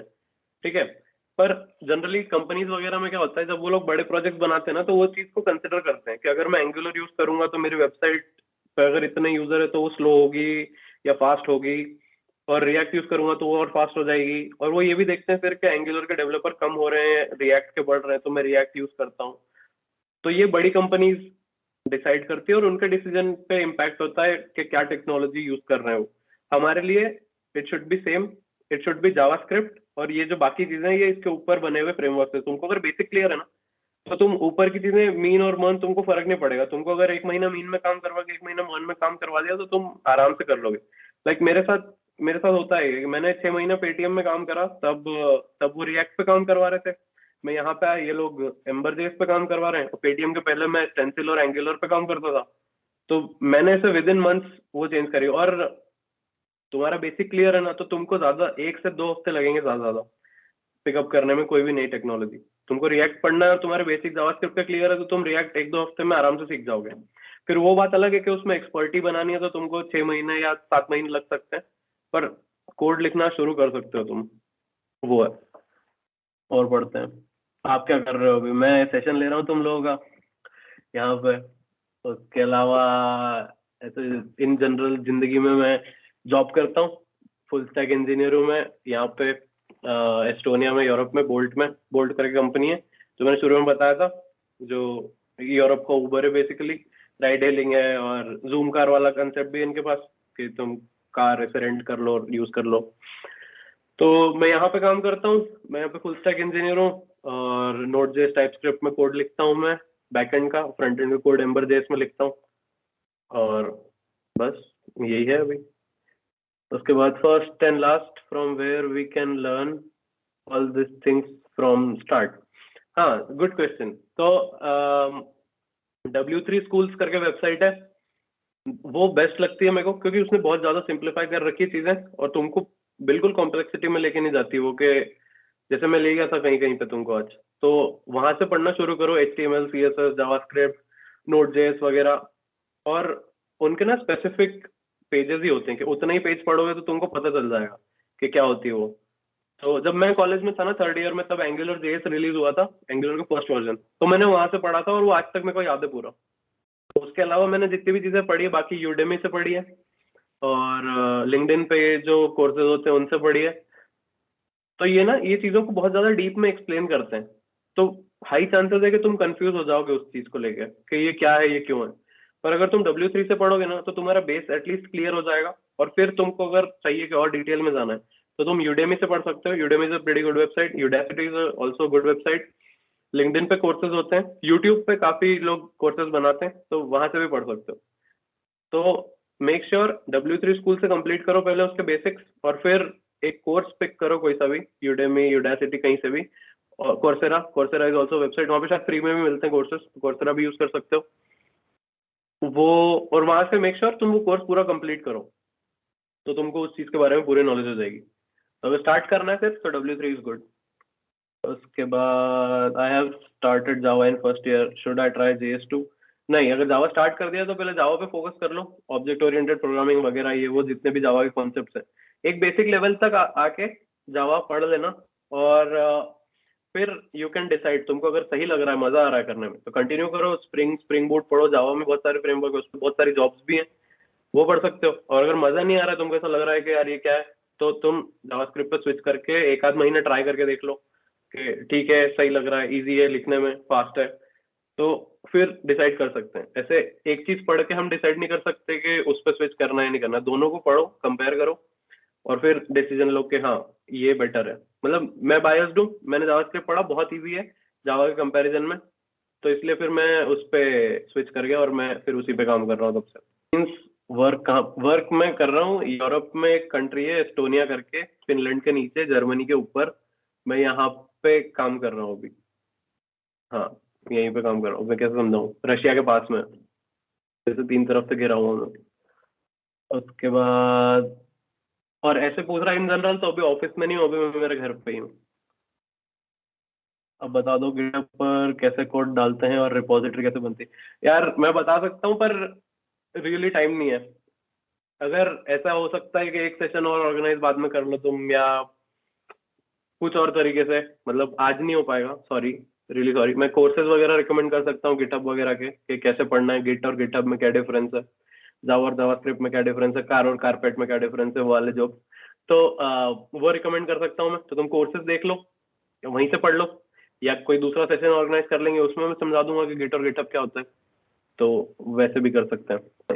नीचे लिंक आई है उसमें, तो वहीं से पढ़ लेना, वो भी सही है। Can I start from front end? हाँ Naman, you can start from front end, सही चीज है वो, मेरे लिए सही था, इजी है, और काम आता है बहुत अच्छे से। क्या सर हर कोई यही कहता है गिटहब की आईडी दो? गिटहब की आईडी मेरी PS011, PS, हाँ 011, तो गिटहब पे जाके सर्च करोगे मैं मिल जाऊंगा। सर लाइक इन कॉलेज में मैनी सब्जेक्ट लाइक, हाँ ये बहुत इंपॉर्टेंट क्वेश्चन है। A lot more, so should we focus on each and every subject to get a decent job? यार ये ना मैं बहुत मिसकंसेप्शन में था जब मैं कॉलेज में था, कि ये सब पढ़ने से कोई फर्क नहीं पड़ता। जैसे स्कूल का पढ़ा हुआ इंटीग्रेशन डिफरेंशिएशन कभी तुमको रियल लाइफ में काम नहीं आता, वैसे ही तुमको ऐसा फील होता होगा कि ऑपरेटिंग सिस्टम में मैं पढ़ के क्या ही कर लूंगा, ये मेरे को जिंदगी में काम नहीं आएगा, मेरे को क्या प्रोग्रामिंग लैंग्वेजेस काम आनी है सिर्फ। पर ऐसा नहीं होता है। आज आज ही फील हुआ मेरे को ये प्रेजेंटेशन के टाइम पे, जब मैं तुमको ये नहीं समझा पाया कि कोर के अंदर जो थ्रेड होता है वो क्या होता है और वो कैसे काम करता है। वो मैं क्यों नहीं समझा पाया, क्योंकि जब मैं कॉलेज में था तब मैंने ऑपरेटिंग सिस्टम वाले लेक्चर स्किप करे थे, या फिर नहीं भी करे थे, पढ़े भी थे तो ठीक से नहीं पढ़े थे, और मैं आखिरी में शिवानी पढ़ के पास हो गया था। तो ये वाला रिग्रेट मेरे को आज भी होता है बहुत पॉइंट्स पे लाइफ में, कि मैं, मेरे पास जब टाइम था और डेडिकेटेड टाइम था वही चीज पढ़ने के लिए, तब मैंने उस पर ध्यान नहीं दिया। और अब मैं फिर बाद में जाके आर्टिकल्स वगैरह पढ़ता हूँ। लाइफ इतनी बिजी हो जाती है एक टाइम के बाद जाके कि तुमको याद भी नहीं रहता कि तुमको ये पढ़ना भी था। तो आई वुड रिकमेंड के take these programming languages as a side job. और जो मेन कॉलेज का है कॉन्सेप्ट है, मतलब बेसिक कॉन्सेप्ट वही है। तुम कोई सी भी प्रोग्रामिंग लैंग्वेज उठा लो, तुम कुछ भी फ्रेमवर्क उठा लो, सब एक ही उस पे बने हुए हैं। ये जो बेसिक्स हैं, क्योंकि सब ऑपरेटिंग सिस्टम पे चल रहा है और सब डेटा स्ट्रक्चर नेटवर्क और ये सब इसी पे चलता है। तो ये सारे बेसिक्स हैं, अगर ये तुम्हारे क्लियर है तो तुम कोई भी बड़ी चीज बना सकते हो इसके ऊपर कुछ भी पढ़ के। मतलब मैं इलॉन मस्क के वीडियोस देखता हूँ ना, तो उसका यूएसपी वही लगता है मेरे को, क्योंकि वो हर चीज को इतना सिंप्लीफाई करके बात करता है ना, क्योंकि उसके बेसिक्स क्लियर है। और हमारे साथ यही गलती होती है कि हम बहुत बार ऐसा वो सोचते हैं कि यार ये काम नहीं आएगा जिंदगी में, इसलिए ये नहीं पढ़ता मैं। तो इट्स बेटर तुम अभी बेसिक्स भी क्लियर कर लो और साइड साइड में ये भी चलने दो, तो वो ज्यादा काम देगा। मैं रिग्रेट करता हूँ पर्सनली उस चीज को लेके कि मैंने ठीक से नहीं पढ़ा कॉलेज में। Could you please repeat the name of the website? Could you please repeat the name of the website? W3 school आ गया नीचे। आपने किस लैंग्वेज से स्टार्ट किया था? मैं जब शुरू करा था ना, तो मैं ऐसे ही अपने ही कॉलेज में मेरे एक सीनियर ने हमारे एक सेशन लिया था एंड्रॉइड पे, तो मैंने एंड्रॉइड से शुरू करा था। जैसे फर्स्ट सेकंड ईयर में तो मैंने C++ और जावा पढ़ा ही था। उसके बाद फिर थर्ड ईयर में था मैं, तब उन्होंने एंड्रॉइड की वर्कशॉप ली थी और तब से फिर मैंने एंड्रॉइड एप्स बनाना शुरू करी थी। और उसके बाद फिर जब मेरी इंटर्नशिप लगी तो उन लोगों ने बोला कि तुमको नोट जावास्क्रिप्ट पढ़ना पड़ेगा। तो फिर वहां से फिर जावास्क्रिप्ट की शुरुआत हुई 2017-18 समथिंग से, और फिर वो अभी तक वही चल रहा है। तो बेसिकली मैंने एंड्रॉइड से शुरू करा था, नेटिव एंड्रॉइड ऐप से, और अब मैं जावास्क्रिप्ट पे काम करता हूँ। मेरा फ्रंट एंड में फर्स्ट प्रोजेक्ट क्या था? Oh shit. नहीं, बहुत गंदा से कुछ बनाया था मैंने, ये लॉगिन का फॉर्म ही बनाया था। आज जो बनाया था ऐसा ही था, इतना ही गंदा था। तो वो बहुत ग्रेजुअल प्रोसेस है, और एक टाइम के बाद मतलब मेरे को ये फील होता है कि तुम्हारे क्रिएटिव लिमिटेशन भी आने लगता है। मैं बनाने बैठता था, मेरे को पता है कि कोड कैसा लिखना है, मेरे को पता है कि बटन ऐसा दिखना चाहिए, मतलब ऐसे बनाते हैं बटन और ये ऐसे करूंगा तो ये ऐसा चेंज हो जाएगा, पर वो अच्छा कैसे दिखेगा वो नहीं आता था मेरे को। तो वो काम होता है बेसिकली, उसके लिए भी अलग जॉब होती है यूएक्स डिजाइनर की। तो अगर तुम उतने क्रिएटिव हो, तुमको कोडिंग में मजा नहीं आ रहा, लेकिन तुमको सिर्फ डिजाइन बनाने में मजा आता है, तो उसके लिए यूएक्स डिजाइनर यूआई डिजाइनर की जॉब्स भी होती है। तो वो है, और मेरा पहला प्रोजेक्ट वही लॉगिन का पेज ही बनाया था मैंने, और तो कुछ नहीं था ज्यादा कुछ। Java GUI used in project now? नहीं, जावा जीयूआई को यूज नहीं करता है। तो उस पर ज्यादा वो भी मत करना, थॉट मत देना कि हाँ ये भी, मतलब सब्जेक्ट जो पढ़ रहे हो ना तो स्मार्टली पढ़ना। तुमको पता है कि ये सब्जेक्ट बाकी सब्जेक्ट्स का बेस है तो उसको ठीक से पढ़ो, लेकिन जैसे जावा जीयूआई हो गया, स्विंग हो गया, AWT हो गया, ये यूज नहीं करता कोई भी, बंद हो गया ये। तो ये गवर्नमेंट ऑफ इंडिया की वेबसाइट्स में यूज होते थे पहले, पर अब वो उनने भी बंद करके और नए नए फ्रेमवर्क्स पे स्विच हो रहे हैं वो। तो ज्यादा थॉट मत देना, पास होना इतना पढ़ लेना जीयूआई में। आपने जॉब कैसे ज्वाइन किया फॉरेन में? अपना life experience please can you discuss? Attendance link? ओ अटेंडेंस लिंक नहीं है, सॉरी। मैं जॉब बता सकता हूँ मेरा, कि मैंने कैसे ज्वाइन करा। तो बहुत इंटरेस्टिंग सी स्टोरी थी इसकी, तो कि मैंने फरवरी में पेटीएम ज्वाइन करा था लास्ट ईयर, और मैं काम कर रहा था वहाँ पे रिएक्ट पे, और फिर मेरे को कोविड वगैरह हुआ और मैं हॉस्पिटल में था। तब मेरे को यहाँ से इन लोगों का कॉल आया था। इन लोगों को मैं मिला लिंक्डइन पे, वहां से ये लोग गए मेरी वेबसाइट पे, मेरी वेबसाइट देखी, इनको पसंद आई, तो इन्होंने फिर मेरे को ईमेल भेजा था। फिर वहां से इंटरव्यूज वगैरह शुरू हुए, और होते गए 6-7 राउंड हुए कुछ इंटरव्यू के, और फिर मेरे को सिलेक्ट कर लिया। तो ऑफर लेटर आया, और फिर बाकी जब ऐसा होता है कि कोई फॉरेन की कंपनी तुमको हायर कर रही है, तो वो सारे एक्सपेंसेस बियर करते हैं तुम्हारे, मतलब वीजा हो गया, अकोमोडेशन हो गया, फ्लाइट्स हो गई, सब कुछ। तो वही प्रोसेस चली। फिर मैं इंडिया से रिलोकेट होके यहाँ पे आ गया। तो मैं यहाँ पे लास्ट ईयर अगस्त में आया, तो मेरे को 6 महीने अब कंप्लीट होंगे। Can you explain the scope of data science in your location? बहुत स्कोप है कि हर कंपनी में आजकल यही हो रहा है। मेरी खुद की कंपनी में बहुत सारे डेटा साइंटिस्ट हैं, और उनका काम ही ये होता है डेटा एनालाइज करना। तो मेरे को ज्यादा नॉलेज नहीं है डोमेन की, पर मेरे को ये पता है कि इस डोमेन की बहुत रिक्वायरमेंट है। तो तुमको अगर इंटरेस्ट है डेटा साइंटिस्ट बनने में या डेटा इंजीनियर बनने में, तो पढ़ सकते हो, पाइथन से शुरू करो, ठीक है। पाइथन पढ़ो, क्योंकि वही है एंड में जाके तुम कुछ भी कर लोगे तो वो डेटा साइंस या डेटा इंजीनियरिंग जहाँ है वो पाइथन यूज करते हैं लोग। तो अगर उस फील्ड में इंटरेस्ट है तो पाइथन पढ़ना शुरू कर दो। और I can connect you with some people जो कि मेरे काफी क्लोज फ्रेंड्स हैं जो इसी डोमेन में हैं और यही काम कर रहे हैं बेसिकली। तो मैं कनेक्ट कर सकता हूँ तुमको, अगर लगता है बाद में मेरे को लिंक्डइन पे पिंग कर देना या कहीं भी पिंग कर देना, बहुत सारे प्लेटफॉर्म से, तो मैं तुमको कनेक्ट कर दूंगा उन लोगों से। तो वो तुम्हारी हेल्प कर पाएंगे इस मामले में, गाइड करने में, अगर डेटा साइंस में इंटरेस्ट है तो। और इस लोकेशन पे, हाँ इस लोकेशन पे और पूरे वर्ल्ड में सब जगह डेटा साइंटिस्ट की बहुत सारी जॉब्स हैं। Okay, thank you quiz quiz quiz मैं सॉरी क्विज प्रिपेयर नहीं कर पाया, पर शायद ऑर्गेनाइजर्स ने करी होगी, और नहीं करी तो ठीक है, आज बच गए। तो लेट द जीडीएससी ऑर्गेनाइजर्स रिप्लाई। क्या चल रहा है ये तन्मय भट्ट की लाइव स्ट्रीम का चैट है क्या? तुम आपस में क्यों लड़ रहे हो? मेरे से सवाल पूछ लो। मेरे गिटहब का लिंक मिल सकता है github.com/ps011, वो मेरा लिंक है। Nowadays, what status of electronics engineer from private limited? Electronics engineers, if you are really good, तब है कि तुम्हारी इलेक्ट्रॉनिक्स में जॉब मिल जाएगी। बट वही है कि अगर तुमने भी कॉलेज में इग्नोर कर दिया कि यार ये तो काम नहीं आने वाला जिंदगी में, तो फिर तुमको कोर इलेक्ट्रॉनिक्स में जॉब मिलना थोड़ा मुश्किल है। फिर तुमको वही होता है कि इलेक्ट्रॉनिक्स इंजीनियर्स फिर कंप्यूटर साइंस में जॉब ढूंढते हैं, मिल जाती है आसानी से क्योंकि बहुत सारी है। पर अगर इफ यू वांट कि तुमको इलेक्ट्रॉनिक्स में जॉब चाहिए तो you have to be really good.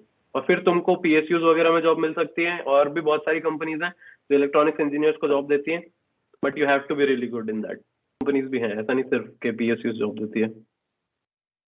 Results will be announced tomorrow. हो गया क्या? Startup point of view, is there anything recommend for learning languages? Concept पे फोकस करो और सिंटैक्स रटने की कोशिश मत करो। मैं तो बोलता हूँ डेटा स्ट्रक्चर और एल्गोरिथम ठीक से पढ़ लो, क्योंकि वही है, उसके ऊपर ही सब कुछ बना हुआ है, तो वो सेम रहेगा। तुम्हारे खाली सिंटैक्सेस चेंज होंगे। बेसिकली ये है कि तुम जिस लैंग्वेज में बोल रहे हो वो लैंग्वेज चेंज हो जाएगी, पर तुम जैसे सोचते हो वो सेम रहेगा। तो डेटा स्ट्रक्चर और एल्गोरिथम्स को स्ट्रॉन्ग करो, और वही है एक सजेशन। उसके अलावा लैंग्वेजेस तो ऐसे आती जाती रहेंगी, ये चीजें जो बनी रहेगी हमेशा के लिए। What according to you is better for Android, Java और Kotlin without a doubt? नया है, फास्ट भी है, कम लिखना पड़ता है। और ये सवाल पूछ रहे हो तुम, मतलब तुमको पता है, तो which is a very good thing. Algorithm is somewhat हाँ है कोर्स मेरे पास, मैं लिंक दे देता हूँ, रुक जाओ। किधर गया या एक काम करते हैं, मैं ऑर्गेनाइजर को दे दूंगा ढूंढ के, वो लोग तुमको दे देंगे। उसमें पूरा डेटा स्ट्रक्चर, एल्गोरिथम और सब प्रॉपर समझाया हुआ है, और ये जावास्क्रिप्ट में समझाया हुआ है, तो इजी भी है। Sir I forgot the language of code and new program है। आशुतोष कैन यू प्लीज, क्या भूल गए तुम? Okay, I think we are over time. Organiser नहीं सर, ले सकते हो आप क्वेश्चंस, और अगर आपको लेना है तो। नहीं, मतलब मैं ले सकता हूँ, पर वो सर है इट्स अप टू द कि स्टूडेंट्स कि वो रखना चाहते हैं कि नहीं extend, it's up to them. अच्छा हाँ, एमेट था वो। हाँ तो ठीक है, फिर 2-5 मिनट और लेते हैं, 45 हाँ तक, मेरे 3:45 तक। तुम्हारा टाइम क्या होगा वो देखने दो मेरे को। Sir, it's 7-8। हाँ तो 7:15 तक लेते हैं, या फिर श्योर खत्म सर, कर देंगे। Sure.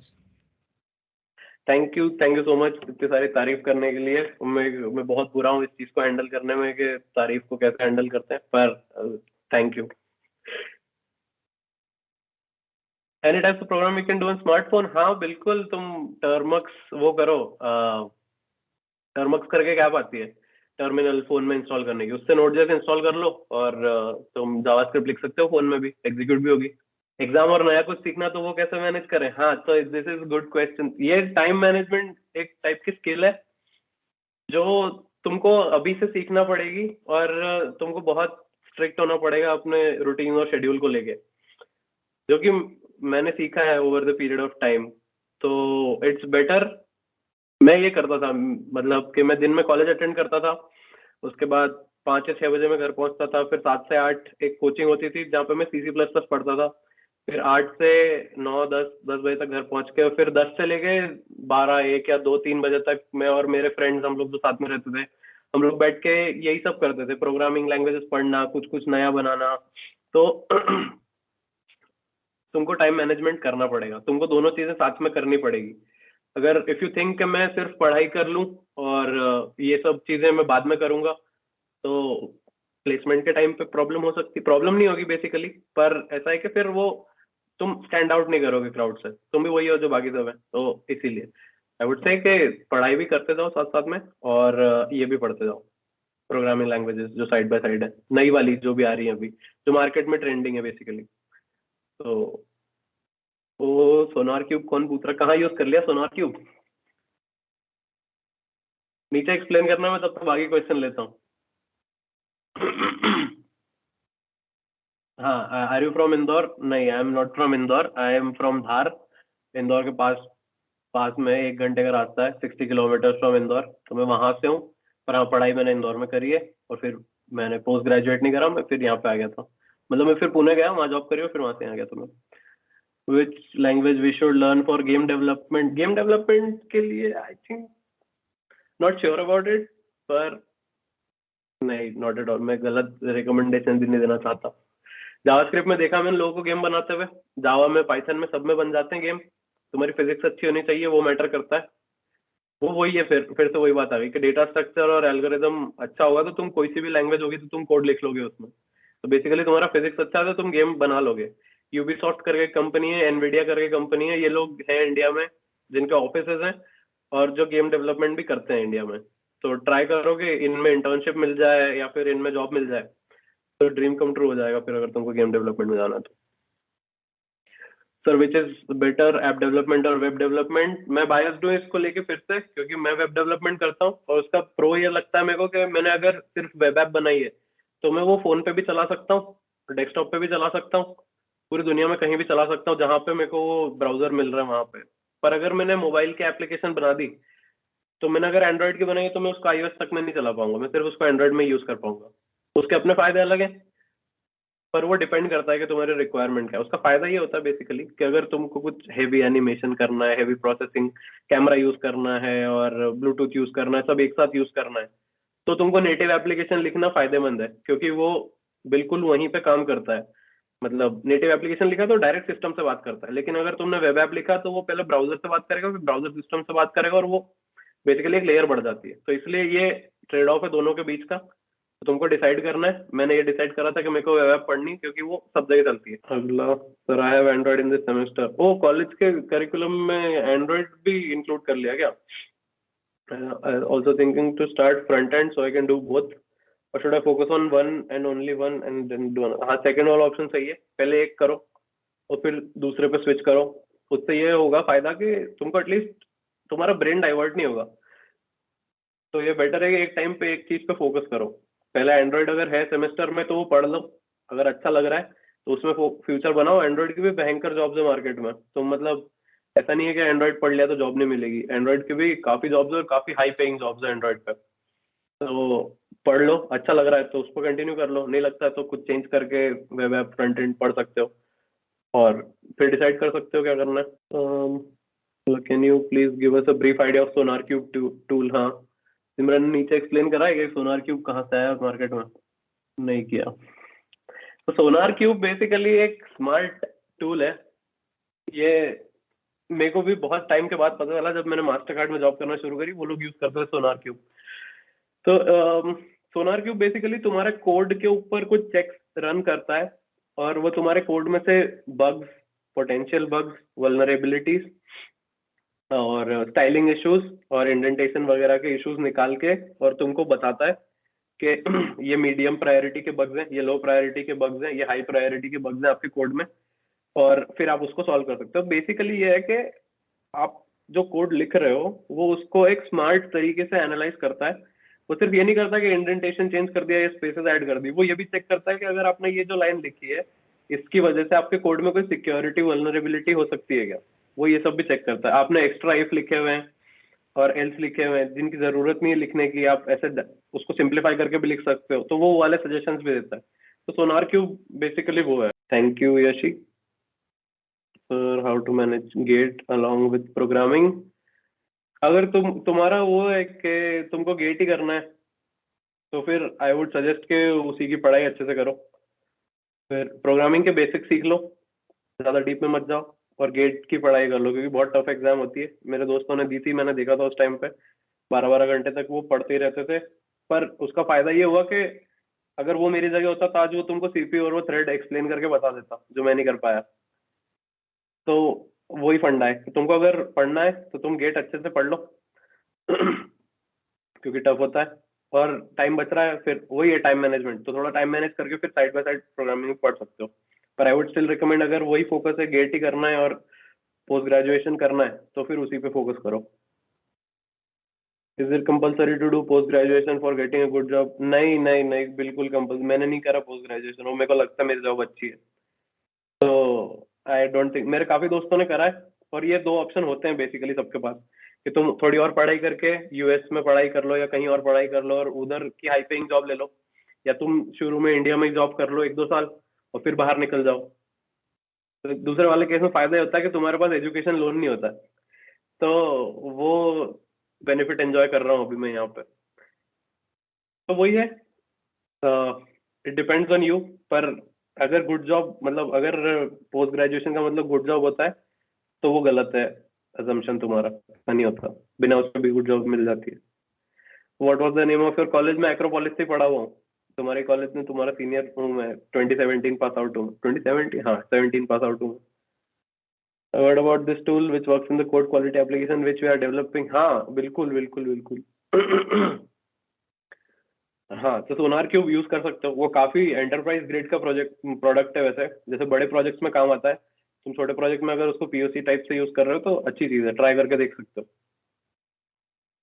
How to manage get along programming की आंसर कर चुका हूँ मैं। Find good internships and which internships do you? हाँ, तो मेरे केस में मैं लकी था इंटर्नशिप के मामले में, क्योंकि हॉटवैक्स करके कंपनी है जो इंदौर में, वो सेकंड ईयर में आए थे और उन्होंने इंटरव्यू वगैरह लिए थे, मैं पास हो गया था, तो मेरे को 2 साल की इंटर्नशिप मिल गई थी। तुम लोगों को करना है तो इंटर्नशाला करके एक वेबसाइट है, उस पर ट्राई कर सकते हो। और बाकी लिंक्डइन वगैरह पे देखते रहो, वहाँ पे इंटर्नशिप की जॉब पोस्टिंग आती रहती है।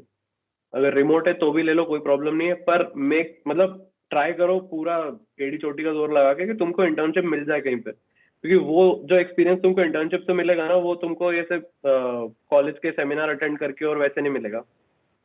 तो इट्स बेटर, अगर मिल जाती है तो बहुत अच्छा है, ले लो इंटर्नशिप। इंटर्नशाला वेबसाइट है और लिंक्डइन पे ढूंढ सकते हो। ये दो मेरे को पता है, क्योंकि मेरे को ज्यादा ढूंढनी नहीं पड़ी थी, इसलिए मेरे को ज्यादा वेबसाइट्स पता नहीं है, सॉरी। तो दैट इज दैट। ओ, टाइम फिर से ओवरशूट हो गया, तो ठीक है, अब इसको अभी अपन रोकते हैं। तुमको आगे और कुछ क्वेश्चंस हैं तो तुम लोग इंस्टाग्राम, लिंक्डइन, ट्विटर, फेसबुक कहीं पे भी पिंग कर दो और सवाल पूछ लो, तो मैं रिप्लाई कर दूंगा तुमको वहां पे। हो सकता है 1 दिन में रिप्लाई करूं, हो सकता है 2 दिन में रिप्लाई करूं, क्या हो सकता है इमीडिएटली भी रिप्लाई कर दूं। फ्री बैठा रहता हूँ बहुत सारे टाइम, तो वहां पे बात करते हैं हम, क्योंकि अब टाइम बहुत ज्यादा हो गया, तो इसको यहीं पे खत्म करते हैं। ओपन सोर्स पे मैं बता दूंगा तुमको, उधर ही तुम अगर मेरे को उधर पूछोगे तो लिंक्डइन वगैरह पे मैं उधर एक्सप्लेन कर दूंगा तुमको। Thank you so much, much obliged. मेरे को भी बहुत अच्छा लगता है ऐसे इंटरेक्ट करके, ताकि मैं तुमको बता सकूं कि जो गलतियां मैं कर चुका हूँ वो तुम लोग ऐसे रिपीट ना करो, तो it feels good. Thank you, sir, for such an interactive and informative session. We feel grateful for all knowledge that you have provided us today. I'm sure we are all going to benefit from today's session. At the end, thank you to all the audience for attending the session. It will be our pleasure to meet you all again tomorrow with 6th day of Web Chronicles. Tomorrow we will be having Mr. Keshav Suman as our speaker for MongoDB. The link for the attendance form is posted in the chat box, so I request all the participants to fill the attendance form.